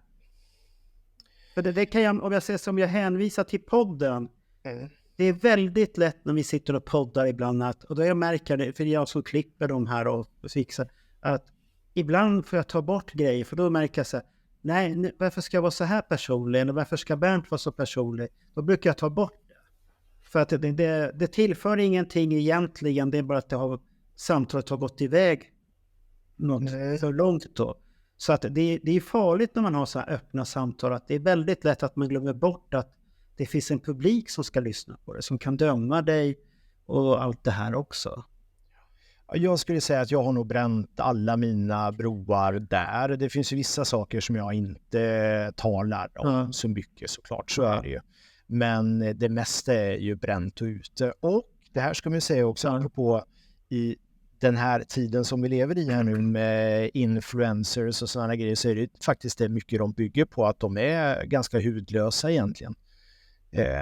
Och lägger ut kanske betydligt mer än vad man egentligen.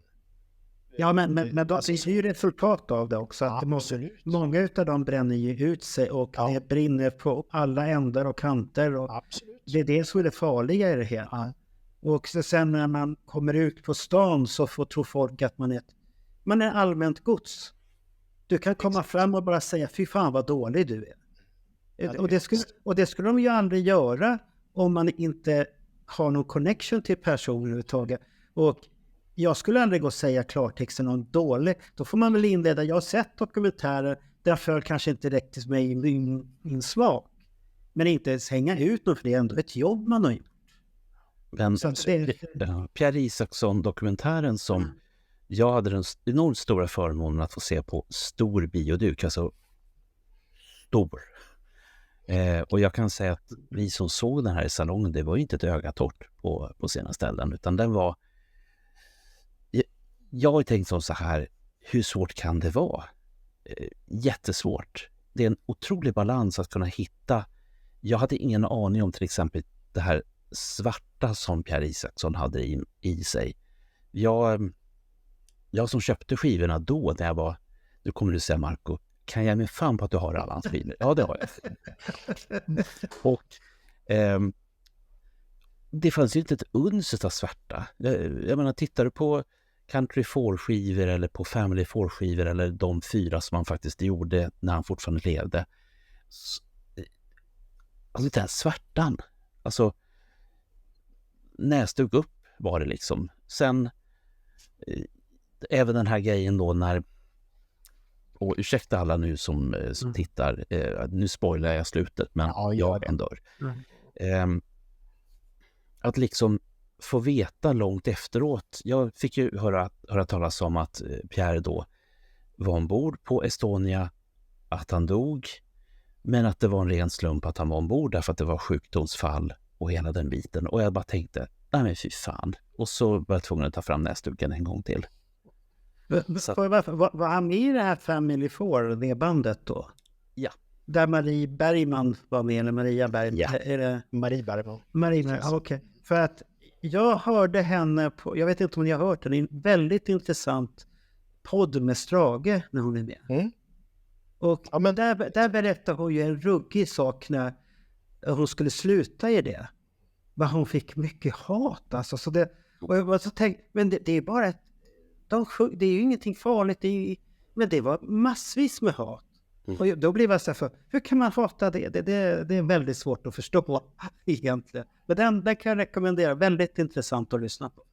Har ni en podd om så Strage har gjort om Marie Bergman. En fantastisk film som Melker och hans kompisar har gjort.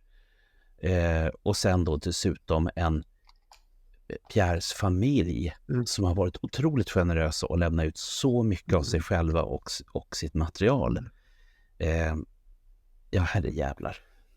Nu, om du tittar nu i backspegeln nu på den här Vinnie Vincent-grejen gjorde. Hur nöjd är du med dokumentären? Om jag ska vara riktigt ärlig så har jag inte sett den på länge. Jag tror inte att det är något av kanske det bästa vi har gjort. Det är inget jag skulle tatuera in på mig, men och mycket är just den här skuggan som föll där på höstkanten, skulle jag säga, att den pajade faktiskt lite. För jag tyckte vi hade gjort något stort då i början. Vi hade gjort något viktigt för Kiss-storyn på något sätt. Liksom. Men det smolkades ner tyvärr lite grann. Så var det skönt att det var över. Men Nej, men säg att det är en 7 utav 10 då kanske. Ja, men det är ju en för den, jag kommer ihåg historien så byggdes det ju upp väldigt bra hela tiden. Men sen kom slutet som var så här tar det slut. Vad du har faktiskt gjort? Ja. Berätta, hur hade du slutat det? Nu när jag har berättat själva förutsättningarna så att säga. Och så får du tänka här nu också att du sitter som ansvarig mot en ansvarig utgivare och publicist här nu. Så att du har en ganska stort ansvar med att inte fucka upp det. Jag vet inte forskat om inte jag hade varit så nyfiken att jag hade försökt ta kontakt med Disney. Får man ett nej, då hade det blivit det slutet ni gjorde. Får man inte ett nej så kan det bli ett väldigt spännande slut. Men det är som du säger, sitter man där och man har en ansvarig utgivare, det är inte ni själva. Då är det en liten rävsax. För att jag har ju jobbat inom reklambyråbranschen och man har kunder. Man får tänka lite, man kan inte göra vad som helst alltid. Det finns gränser och man får ju hold your horses som det heter. Hålla sig tillbaka och vara lite lugn. Jag har ett slut i mitt huvud. Och det är ganska enkelt det också. Och det är helt enkelt, man ringer på, man blir insläppt. Kameramannen och intervjuaren går in, dörren stängs och så är det slut. Och så undrar man, vad är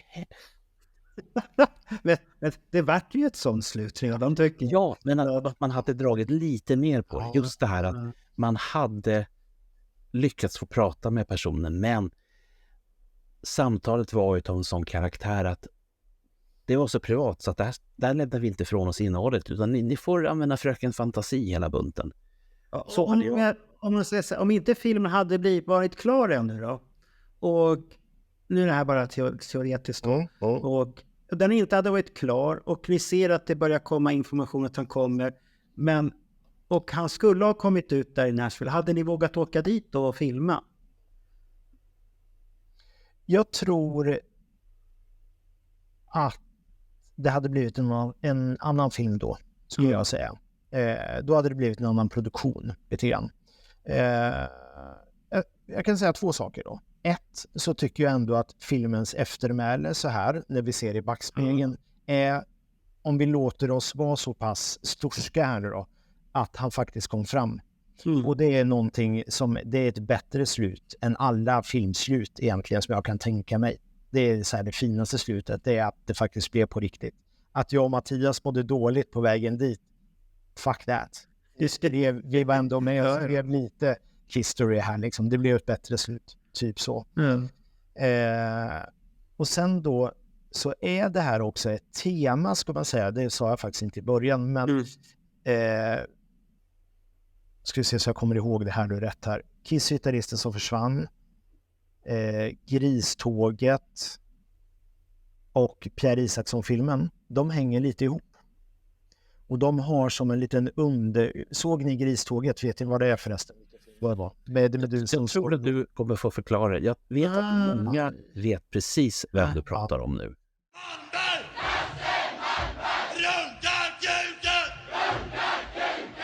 Vet era föräldrar om vad ni står och skriker?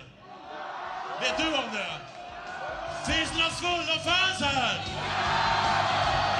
Vi har en fakir som inte heter duga. Han har inte en tand i hela truten.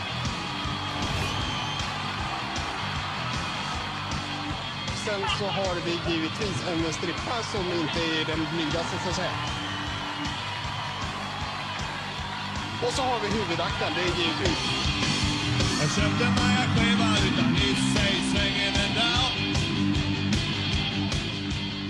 Det var en sån brottarsuccé. Problemet var bara det att publiken var 18 år och neråt. Ja, det var väl ultimat, kan man säga, rockshow. Och så lyfter vi här. Nu drar vi igång. Så här då. Jag är fascinerad över de som till synes har allt, men att det går åt skogen. Och då skapade vi någon form av så här undertitel som jag i alla fall har jobbat med hela tiden. Det är att de som branschen äter upp. Typ så. Det har varit som ett mantra som har legat så här bak när vi skriver manus och så här. Och då är Vinnie Vincent den som faktiskt branschen åt upp. Så är det. Det blev inget bra. Trots att alla möjligheter fanns. Så det blev inte bra. Typ. Pierre Isaksson, lika bra. Du, på din första soloskiva så får du världens största hit som du hatar. Och så drunknar du. Ja, branschen äter faktiskt lite upp honom också där. Och Griståget då, den filmen gjorde vi här emellan. Och den handlar egentligen om en turné som Eddie Meduza och Mickey Dubois gör 94. När de är ute en sommar då. Och båda de personerna äter branschen upp också. Trots att de till synes har allt. Älskade och omtyckta och folkkära. Men det går ändå åt skogen. Och där finns någon liten så här morbid fascination hos mig någonstans. Så därav så blir det slutet i Kiss helt rimligt. Okej. Hänger ni med? Vi vill inte träffa honom egentligen. För det går emot själva grundtesen. Nu blir det jävligt teoretiskt här, men det fattar vad jag menar. Ja. Men det är inget på, utan det här det är sant. Liksom. Så är det. Har du några nya planer på nya musikdokumentärer om något fascinerande hårdrocksband eller sånt här? Ja, ett nytt tema. Ja, men, eller ett gammalt tema. Vi håller på med en jävligt rolig sak då. Som Alex då, eftersom jag nämnde honom förut som han är med en liten del i. Det är att vi håller på och gör klart en dokumentär om Agnos Vullo också. Ja, just det har han pratat om. Ja, precis. Och den ska vi försöka... Egentligen skulle vi haft ute någon Kickstart-kampanj nu på höstkanten, men nu hann vi inte med det för det kom för mycket annat emellan. Så den ska fixas till då och släppas då, tänker jag, snart. Ja. Och den finns det en grov kopia på, grov arbetskopia kan man säga, men den är fin alltså. Den är jättefin. Och det finns grejer där som aldrig någon har sett förut. Och det är ett fan. Vem inte fan utav det. Sen var han ju lite speciell, men det var väl den perioden han gjorde de här fick tunnelbanan och filma folk och så dumheter. Är det inte då? Är det under den karriären han gjorde? Ja, det är ungefär i samma veva kan man säga. Samma veva. Svull och grisa vidare som är fascinerande. Ja. Vet du när Sten & Stanley ska uppträda ikväll? Svara då! Svara? Ja, hej. Hörru, vad heter du? Lena. Jaha, det rimmar ju på Kristianstad. Står du och väntar på din kille eller? Nej. Nej, inte jag heller. Väninna. Vad sa du? En väninna. Jaha, det är den vägen. Jag håller på att göra en dokumentärfilm om nerver. Hej. Vad sa helvete håller på med? Kör som folk! Jag äger ju stan. Ursäkta, men vet ni att Tänk till 1000 börjar? Nej, ni vet, jaha, tack. Jag förstår att du inte vill visa ansikten. Det är fan. Hyland! Det fina med den här Agnes Vullo-dokumentären, det är att Hans Crispin då, som spelar Agne, har hittat alla hans råmaterial, nästan uteslutande alla band. 98% av allt de spelar in hittade han på vinden. Så vi har digitaliserat allt, sett igenom allt. Och det som är uspen nu, om man är nörd här och älskar Svullo, det är att man får se honom privat. Och det är fan ingen som har gjort. För han spelar ju alltid en karaktär. Så fort han är med i en tv-serie han är aldrig sig själv. Nej, och det så var ju på intervjuer också. Ja, jag har aldrig sett någon intervju där man vet att nu är hans, det är alltid något konstigt som händer. Till och med i sommarpratet är han inte heller liksom. Han är någon annan sådär. Men mellan tagningarna, och det här är så jävla fint. Så här, de gör någon så här, han slår Agnen i huvudet med en hammare eller något sånt där. Och så bryter de och så rullar ju kameran fortfarande. Så bara, Peter, bra det där. Fan, det blir skitbra. Ja, men fan, ska vi göra det en gång till? Jag är inte säker på att jag fick till det. Okej, vi gör det en gång till. Och så hoppar han in i karaktär. Så de här korta sekunderna och bara, det var sån han var, ja. Nu är det helt igen, för det är så jävla fint. Så det är häftigt. Släpper vi i år då, hoppas jag, om vi får ihop finansiering på det. Och sen så är det en till grej som vi nästan klart, det är en film om Jan Lindblad. Du Bernt som är 300 år gammal, kommer ihåg det här. Marco kanske inte så much. Jag kommer ihåg honom alldeles utmärkt. Hur bara han som gjorde naturprogram nästan i all den tiden. Marco, var du 3 då? På förhöjd? Ja, men han var ju hela 70-talet. Ja. Var han ju där på tv. Och liten in på 80-talet var hans program också där. Kanske har det först så här i efterhand gått upp för mig vilken fantastisk tid vi haft med våra tigrar. Mitt i det svenska landskapet.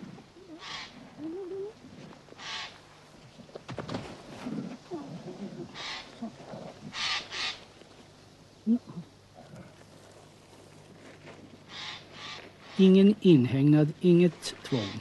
Helt fria har de här bjässarna fått växa upp och utvecklas i 3 olika delar av Sverige. I skärgården, i Dalarnas vildmarker och mitt i det leende Sörmland. Men vid den här tiden var vi helt inställda på att de snart skulle bli fria tigrar i Indien.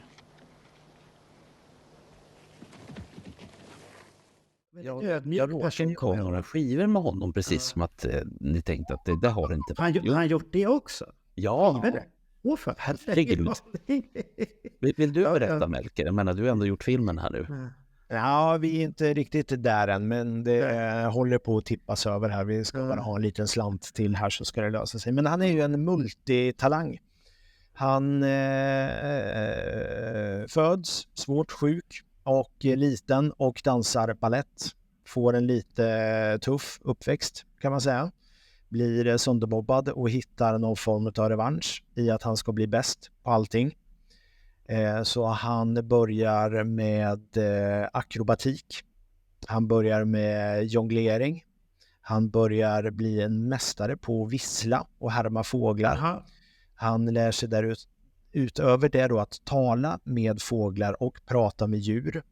Har 2 stycken tigrar hemma. Och så gör de här filmerna då, om man tänker det här Svennebanan-folkhemmet, där man tar hem bilderna från regnskogar och så här som ingen någonsin hade möjlighet att vara i då på den tiden. Liksom. Vi pratar 60-70, lite bit in på 80-talet. Så han blir en superfolkkär profil, tv-profil. Hade ju sen alltid en sån här jäkla grön djungeldräkt på sig. Alltså, så bara med massvis med fickar och fiskar. Ja, och fy fan. Nej, men och sen kan du gissa hur det slutar då. Eftersom att det går i linje med allt annat. Så. Jag tänkte säga, eftersom du är insyltad i den här så... Ja, så det är en tragisk historia nu igen. Ja.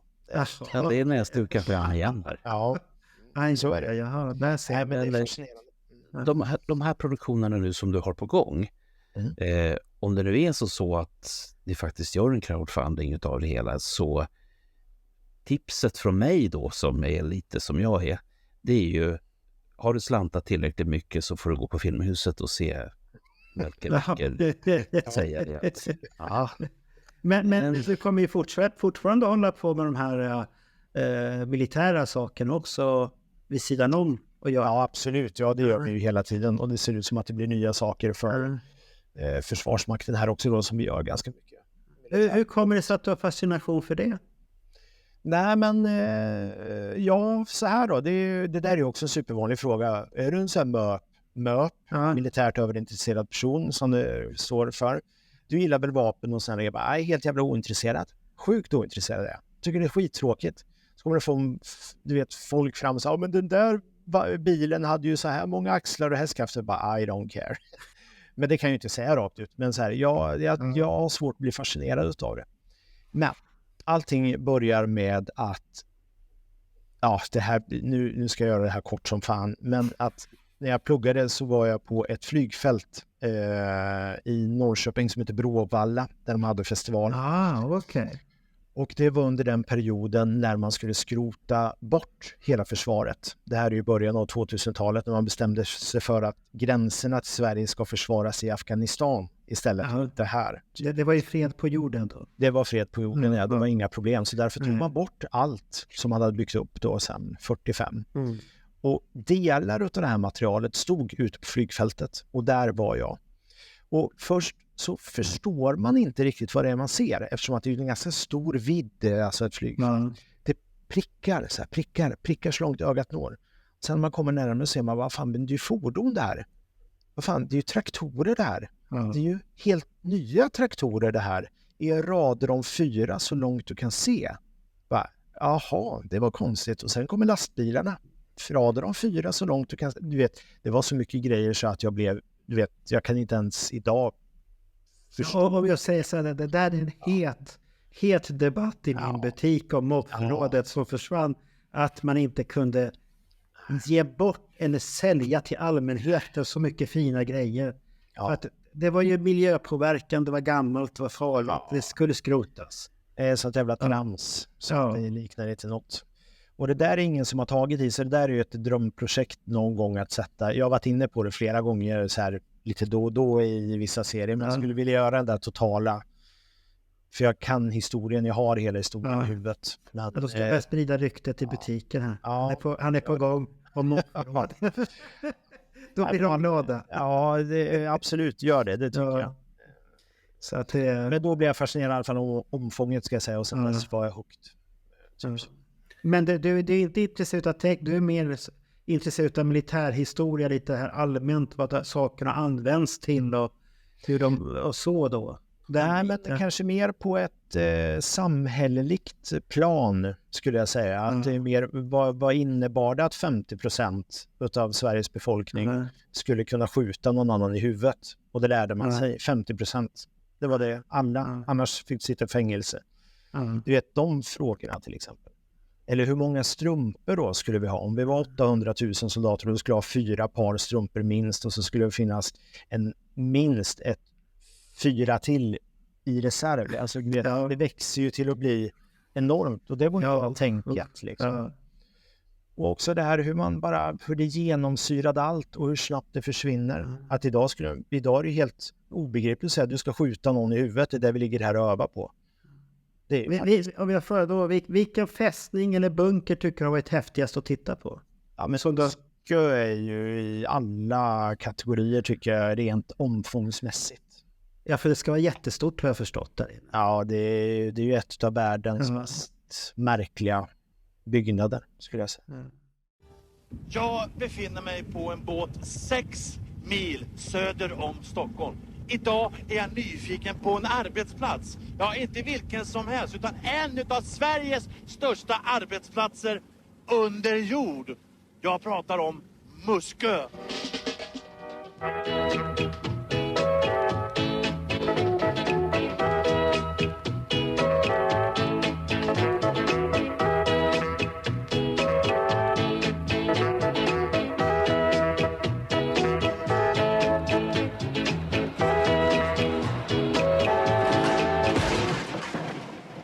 Bara ställa en fråga här.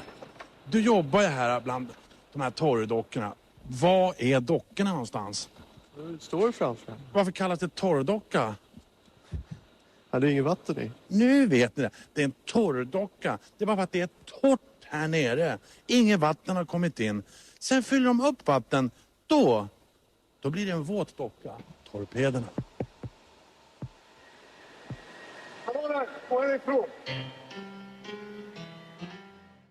Var ligger den här byggnaden? Hos Muskö. Där dig. Alltså Muskö, förlåt. Ja, Muskö. Jag hörde någon, jag tyckte du sa Sköj, så tänkte jag, vad fan? Norge? Danmark, ja. Men du hade väl besökt Bodens fästning, har jag för mig, va? Ja, flera gånger. Ja, så att jag var bland de sista som hade en repövning där. Nej, vad roligt. Ja. Och vi skulle sova där och det var väldigt stort och man sa, fan jag gick ju vilsen och ska till toaletten, gick jag helt. Ja. Och det var så stort. Men jag kommer ihåg när vi var, för de hade inte fått upp värmen, det var ruggigt fuktigt och så här, det var inte så här jätteskönt.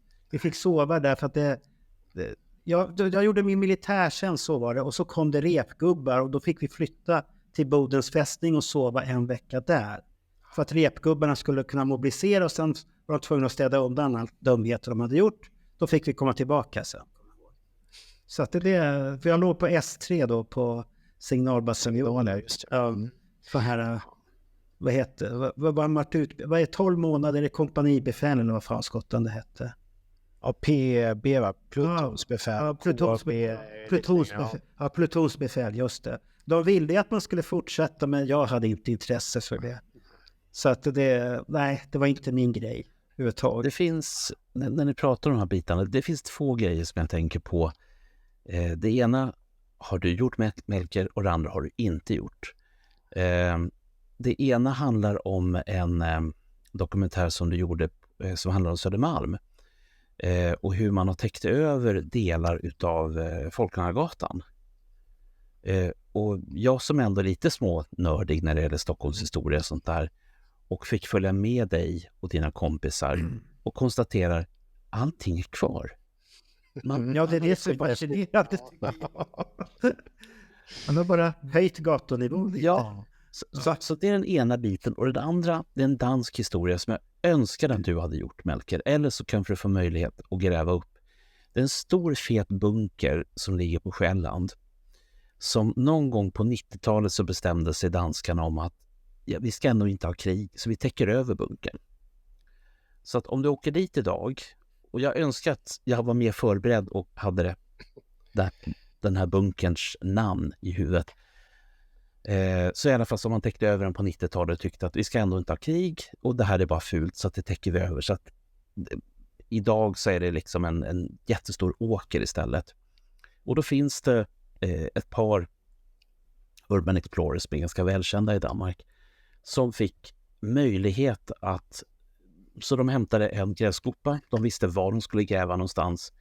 De grävde sig ner till öppningen utav den här bunkern och sen ner. Och det, alltså grejen är att danskarna grävde ner en fet jättebunker. Bara det får mig att tänka wow.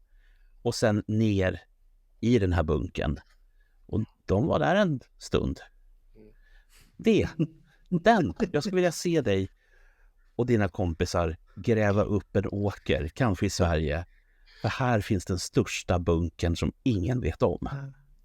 Jag satt och tänkte, vi börjar komma till slutet på samtalet här då. Men... igen? Jag har inte pratat någonting om Kiss nu. Det är bara... Det var det jag tänkte fråga. Lyssnade du på Kiss överhuvudtaget? Har du varit intresserad av dem överhuvudtaget på nutid eller dåtid eller när var det? Ja, men eftersom jag har lyssnat då på er då, så blir det ju, det går ju som ett mantra det här med att man växte upp med att något stora syskon gillade Kiss och så här. Så vi skiter i den biten. Det goes without saying, så kan vi säga. Okej. Då har vi alltså klippt bort en hel timme där du berättar om filmerna på väggarna. Och... Exakt, ja. Det behöver jag inte lägga till. Men jag kan berätta med Donington 96. Och det var ju något av det starkaste jag någonsin har upplevt, skulle jag säga. Och då är jag ändå gift med och skilt med och fått barn också då, typ. Ja. Men just där och då, den gången, så insåg jag det som jag hade garvat åt så jävla många gånger, det här med Beatles-hysterin, sådär. Att jag bara fattar så här, men lägg av, så bra kan ingenting vara, liksom, lägg av, sluta spela teater. Men just där och då så var jag en sån jävla Beatles-tjej alltså. Hur fan, jag minns knappt någonting. Utan det bara rasade. Allt det här som jag hade byggt upp ända fram till då. Och så kom det, och det var exakt så som jag hade förväntat mig. Och lite till. Var du på Globen 96 samma turné? Ja, det var jag. För där kan jag säga, där hade väl jag samma momentet. Ja, men det var ju helt otroligt. Ja, det var magiskt. Och jag måste säga det fortfarande att det är den enda konsert som jag varit där alla har ett stort leende. Ja. Och alla är bara lyckliga efteråt. Man ser bara lycka. Och det var så stort. Där missade du något, Bert. Så att det... Jag har förstått att Donington, då skulle någon redan på 90-talet slitit mig över den ångestgarderob som jag tillbringade i 35 år helt jävla i onödan. Det är så rätt att veta när man är du får ta tillbaka det i nästa liv i sådana fall. Men lyssnar du på Kiss idag då överhuvudtaget? Absolut, jättemycket. Men alltså så här då. Då kan jag prata om något som inte är så jävla härligt då, som jag tycker så här, om man bara vänder på det lite grann för att inte prata om samma sak som alla andra pratar om. Någonting som jag stör mig fruktansvärt mycket på när man jobbar med bild och uttryck, och du som håller på med reklam. Jag tycker det är fruktansvärt fult idag. Det är inte vackert, det är inte kittlande, det är inte spännande längre, och det har ju inte med att göra att det är någon som alltså fan vad jag skulle vilja att de då innan allting var slut hittade tillbaka till magin på något sätt. Och så hade jag ett litet hopp så här, om de nu blir avatarer här, eller avatarer eller vad det heter, så kan de inte göra det snyggt då? Och så ser det precis likadant ut som omslaget till det här Kiss Flipper-spelet i PlayStation liksom, som kom 95. Man bara, men är det ingen som älskar Kiss som gör själva uttrycket? Jag har liksom pratat lite om det här. Och jag tycker det är så konstigt när du har liksom det i DNA-t i att eller förstår ni vad jag menar? Jag förstår precis vad du menar. Men den andan försvann nog. Det är ju Circus skulle jag säga. Det är ju där det dör. Nej, det har nog dött innan tycker jag. Men om det här gamla Kiss så är det redan... Creatures of the Night har man fortfarande tänkt, och det är det här gamla gardet som jobbar fortfarande.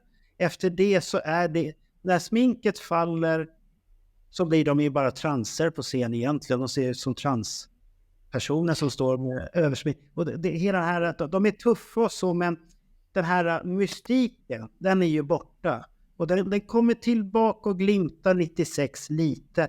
Men sen här allmänt så får det aldrig det här häftiga magi. Du hade fortfarande Revenge, då lite häftigt igen. Då är den häftigaste osminkade perioden. Om man jämför, för 80-talet så blir det bara värre. Det blir bara större hår och mer smink än vad de hade smink nästan. Fast det är lite stringent måste man ändå säga. Sen dör ju omslagen med Hot in the Shade då kanske. Den är ju runt. Ja, det är konstigt. Jag tycker att Psycho Circus redan... Det är väl en häftig idé, men idén går inte rakt igenom. Det funkar inte. Det är någonting Paul har, och han håller benhårt vid den där idén, fast den kanske skulle ha gjorts om mycket, mycket mer. Så att där vi är vid det som du nämnde, Melker, avatarerna, kissatarerna, att det som vi fick se nu i samband med att de avslutar sina turnéer, det var bara dumt. De skulle aldrig ha visat det där överhuvudtaget. För att åtminstone, dels var det då de som inte fattade någonting, och så var det de som tyckte om superhjältar. Väck mer. Utan det som jag fortfarande ser möjligheten, och det såg jag redan när Abbas kom ut då som avatarer, och det jobb som ILM hade gjort med Björn Ulvaeus Popstar-cast, whatever. Och vill man liksom se vart Kiss är på väg rent tidsmässigt, alltså hur lång tid det kommer att ta, då stämmer ju det här 2027 hur bra som helst. Och jag tror att det handlar helt enkelt om att de fick en fix idé. Vi ska bli avatarer. Och sen var de tvungna att prångla ut någonting. Men det som jag fortfarande ser fram emot, det är att kunna välja. Och jag vet att inte det här är möjligt. Jag ser på Marco vet. Jag vet precis. Kommer du såga med bara längs med fotknölarna. Men Melker som är visionär, du ser det på ett annat sätt, hoppas jag. Och det handlar ju helt enkelt om 75. En bra konsert från 75 med rätt låtar, rätt sminkning, rätt personer. Och liksom få uppleva det på samma sätt som man får uppleva en ABBA 79-års konsert i London. Alltså, fy fan. Men frågan är där, det har vi diskuterat i Avatar-podden, men hur stor är publiken för det? Förlåt, nu fick jag feeling. Jag skulle säga så här, du är fan helt rätt ut. Så vill jag inte pissa på det här. De har säkert ett tänk, och vem är jag till att säga att de ska göra bättre? Jag vill bara vara noggrann med det. Men det jag hade velat se, det är ju på ett svettigt debaser typ. Och jag vill se så här unga, hungriga, farliga personer som är exakt där. Och gör du ett sånt ungt, farligt band så tror jag att det kommer att hitta sin publik. För det är ju så fortfarande, alltså folk hittar ju till Viagra Boys idag också till exempel. Bara dra, de är livsfarliga. Liksom, man vet ju inte, det är ju liksom, man vet aldrig vart det tar vägen. Liksom. Nej. Och det är klart att folk skulle hitta det. Så att jag tror inte att de i vår ålder, jag hade lätt gått dit också. Men jag tror att det skulle kunna bli en liten hype om man gjorde det på ett riktigt snyggt sätt. Tror jag. Så du är helt rätt ute, tror jag. Men det kan komma, ja. Vi vet det. För han har ju backat på Stanley nu och sagt att nej, det här var bara en försmak. Det var det vi hann göra. Så att det kan ju vara så långt att det här är visionen som de som håller på att producera trodde att men då kanske vi ser ut så här, för vi ska presentera lite häftigt. Och sen har ju de fått en reaktion som de inte hade räknat med riktigt Kiss. Så att nu kanske de skapas om på ett helt annat sätt där. Och sen är det ju också så här, förlåt på det kommer ju här i dagarna det här Sora AI som Open AI gör filmklipp. Har ni sett dem? Ja. Och du vet, man sitter själv och tänker så här bara, där åkte hela mitt. Nej, det behöver du inte. Nej, det behöver man inte tänka. Är det 2 år så kanske de där, precis som ni säger också, att det är fotolikt liksom också. Det är viktigt att säga förlåt Bernt. Men samtidigt så kommer det fortfarande vara att det måste vara folk som hjälper till att styra. Det kommer aldrig funka utav sig själv. För att jag använder AI i vår produktion utav podden. Och det funkar rätt så bra. Men ibland kan det hända lite dumheter och då får man korrigera. Men jag måste fortfarande själv lägga in allt det andra och det här kreativa tänket. För det fixar inte AI. Det kommer den aldrig göra överhuvudtaget. Och då handlar det om hantverk, så att inte nu våra tittare och lyssnare tror att i nästa avsnitt så kommer vi se ut som 19-åringar allihopa. Melker har ingen skägg, ingen av oss har skägg och så vidare. Men det som jag tycker är intressant i det här med det här hungriga som du var ute efter, Melker. Mark och jag, vi var och såg ett Kiss-coverband i Stockholm för, det är väl 2 veckor sedan nu. Ja, 2-3 veckor sedan. Dress to Thrill. Just det. Och jag fattar 75-grejen efter att ha sett den konserten. Alltså på riktigt. Just det här svettiga som du efterlyser också, Melker. Det där var det svettiga. Det där var det som vi vill uppleva. Vi vill uppleva Thrills. Dress to Thrill. Vi vill uppleva dem hungriga, svettiga och med de kläderna som de har. Fimpa yxbasen för fan bara. Det är fel ord. Men resten. Jag såg inte så jävla noga heller, för de skrek att de ville ha 80-talslåtar. Så att Ska vi fråga några jobbiga frågor här då? Bästa Kiss-platta då? Ja, det där visste jag ju att det där skulle komma. Och då skulle jag faktiskt säga så här. Kiss Unplugged, säger jag. Se där. Ja, det var inget dåligt. Nej, för den, så stark som den var att se på MTV, det var det näst starkaste Kiss-minnet skulle jag säga. Förutom Donington då. Så ja, de ligger tätt in till där. Helvete vad magiskt det var. Och jag tycker att skivan andas någon form av glädje. När man inte vet historien bakom då, så säger jag här. Men skivan så som man hörde den är ju jävligt mycket härlig, tycker jag faktiskt. Jag brukar rekommendera den till folk som inte lyssnar på Kiss. Då brukar jag rekommendera, börja med den så att de har musiken och inte ser showen. För det är 2 helt olika saker. Fan, nu ryser jag. Alltså, när Coming Home där, vet du, helvete, fy fan vad jag kan gråta, vet du, när jag lyssnar på den. Det är så jävla fint.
den plattan är väldigt högt streamad på Spotify. Ja, det är det kanske. Ja, Den slår Creatures of the Night. Det kan man säga på en gång. Och det kommer vi prata om i en podd här i framtiden. För det var väldigt någon i framtiden, va? Och den har blivit skjuten här nu, det avsnittet här. Avsnittet är klart för det beskedet. Men det åt annars då? Great Expectations tror jag. Den håller jag väldigt högt. Ja, det var ovanligt. Jag delar din uppfattning, Melker. Vad har du för minne till den som du... Nej, men den bygger också på den här magin. Att det är det här klockspelet och att det är det här faniga på något sätt. Liksom. Nu är inte jag en lady som står i publiken. Men jag kände att det var liksom lite larger than life då, skulle jag säga. Och det fattade jag även när jag var typ 10 år och hörde den. Liksom. Häftigt. Och den hänger med alltid, skulle jag säga. Okej, då har jag bara en sista fråga när det gäller Kiss här då. Det är, vilket är det snyggaste skivomslaget tycker som Kiss har gjort? Jag tycker inte att det är Rock'n'Roll Over. Det har jag aldrig riktigt fastnat för faktiskt. Och jag går nog istället, egentligen skulle jag så här, Destroyer, absolut, men jag skulle nog säga första. För jag tycker att det känns så oerhört tidlöst på något sätt. Det är så svart och vitt och det är inte så mycket mer än svart och vitt. Så. Nej. Ja, det var ett ovanligt svar. Häftigt. Ja, har Bert några frågor här nu? Eller ska jag börja avsluta? Det första jag tänkte på när du sa det första skivomslaget, jag tänker på den studion som de var i och att fotografen inte hade förstått vad det var de hade. Och det finns liksom ballonger, det finns clowner, det finns allt möjligt liksom för att då hetta upp det här omslaget. Och jag bara ser det här framför mig. Kan ni tänka er det omslaget med clowner och massor med ballonger? Det... Nej. Säg igen, förlåt, du försvann det. Nu hörde jag inte säga... Eller förlåt, jag hörde inte säga igen bara. Nej, men när man ballonger och clowner. Alltså fotografen hade inte förstått vad det var för band som han skulle fotografera. De var ju helt nya då. Så att han hade ju liksom tänkt att men nu ska vi göra någonting snyggt och prydligt här. Istället för bara att fotografera de här pöjkarna rakt av. Nu har vi med ballonger och vi har med clowner och vi är... För han trodde ju att det var någon slags clownakt. Så han har missförstått allting. Det är det som är så jävla skönt när man kan den historien.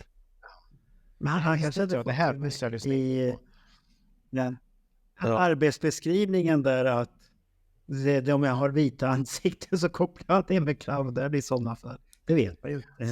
Sen finns det ju historier kring Hotter than Hell-omslaget också och de festerna som man hade för att få till de här omslagen. Men det, Melker, det får du titta på din kammare för de bilderna kanske inte lämpar sig för tryck alla gånger heller. Nej, men de är klassiska i alla fall. Jag skulle lägga till det att baksidan är ju också, det är ju det näst snyggaste då. Alltså, eller om man skulle ta hela den jävla fotosessionen, det är ju det näst bästa de har gjort efter första, skulle jag säga. Den är ju livsfarlig. Med de här mystiska bilderna där på baksidan. Alltså, det är bra alltså. Ja. Peter Criss är väl den som nästan ser farligast ut där, allihopa tror jag nästan.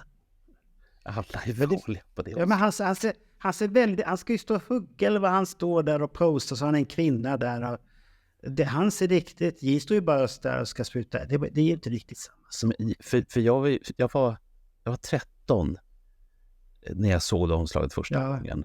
Och liksom tänkte att, vad är det här för japanskt band? Det här verkar häftigt. Den här skivan måste jag ha. Och du, man gick och byggde upp bilder. Ja, förlåt. Ja. Ska vi tacka Melker nu? Kan vi inte få behålla Melker? Ja, klockan är mycket. Han får berätta historier varje kväll om bunkrar och tåg och retrobilar. Jag skulle kunna tänka mig honom här varje kväll. Men han kanske har en Kiss-dokumentär i ficka som han inte vill prata om. Ja, men okej då. Då kan vi inte ha honom här varje kväll. För då kan jag inte göra dokumentären. Men jag är så jävla tacksam. Jag är tacksam över Pierre Isaksson-filmen. Jag är tacksam över att jag hade stora nöjet att få träffa det där Melker. Sen måste jag ändå säga att Marie Bergman var också fin. måste jag säga. Det är bättre kan vi säga. Det håller jag med om. Det är så är det. Nu så är du sjuk. Och sen liksom att det ens kom ska jag säga det var inte alls. Vi blev ju överraskade också. Så man själv blev ju så här. Du undrar nu. Oj. Det är också en podd. Fast det är en podd. Ja, nej, och sen då är det en fråga. Kan du tänka dig att berätta för oss allt om den här Vinnie Vincent-dokumentären? Ja, sa du. Och bara tänkte nu kan jag dö lycklig. Inga problem. Eller vänta, jag måste få spela in podden, sen kan jag dö. Usch då. Då får vi tacka honom då, så tackar vi Bernt för alla 2 åren du har varit med då. Du skulle ju dö nu som du sa. Det var lite tack i alla fall. Kan du bara stänga av honom där nu så att det... Så nu är vi klara med Bernt. Tackar Melker för ett jättetrevligt samtal och vi hoppas vi hörs en gång till med när du har nya hemliga projekt på G. Tackar. Stort tack.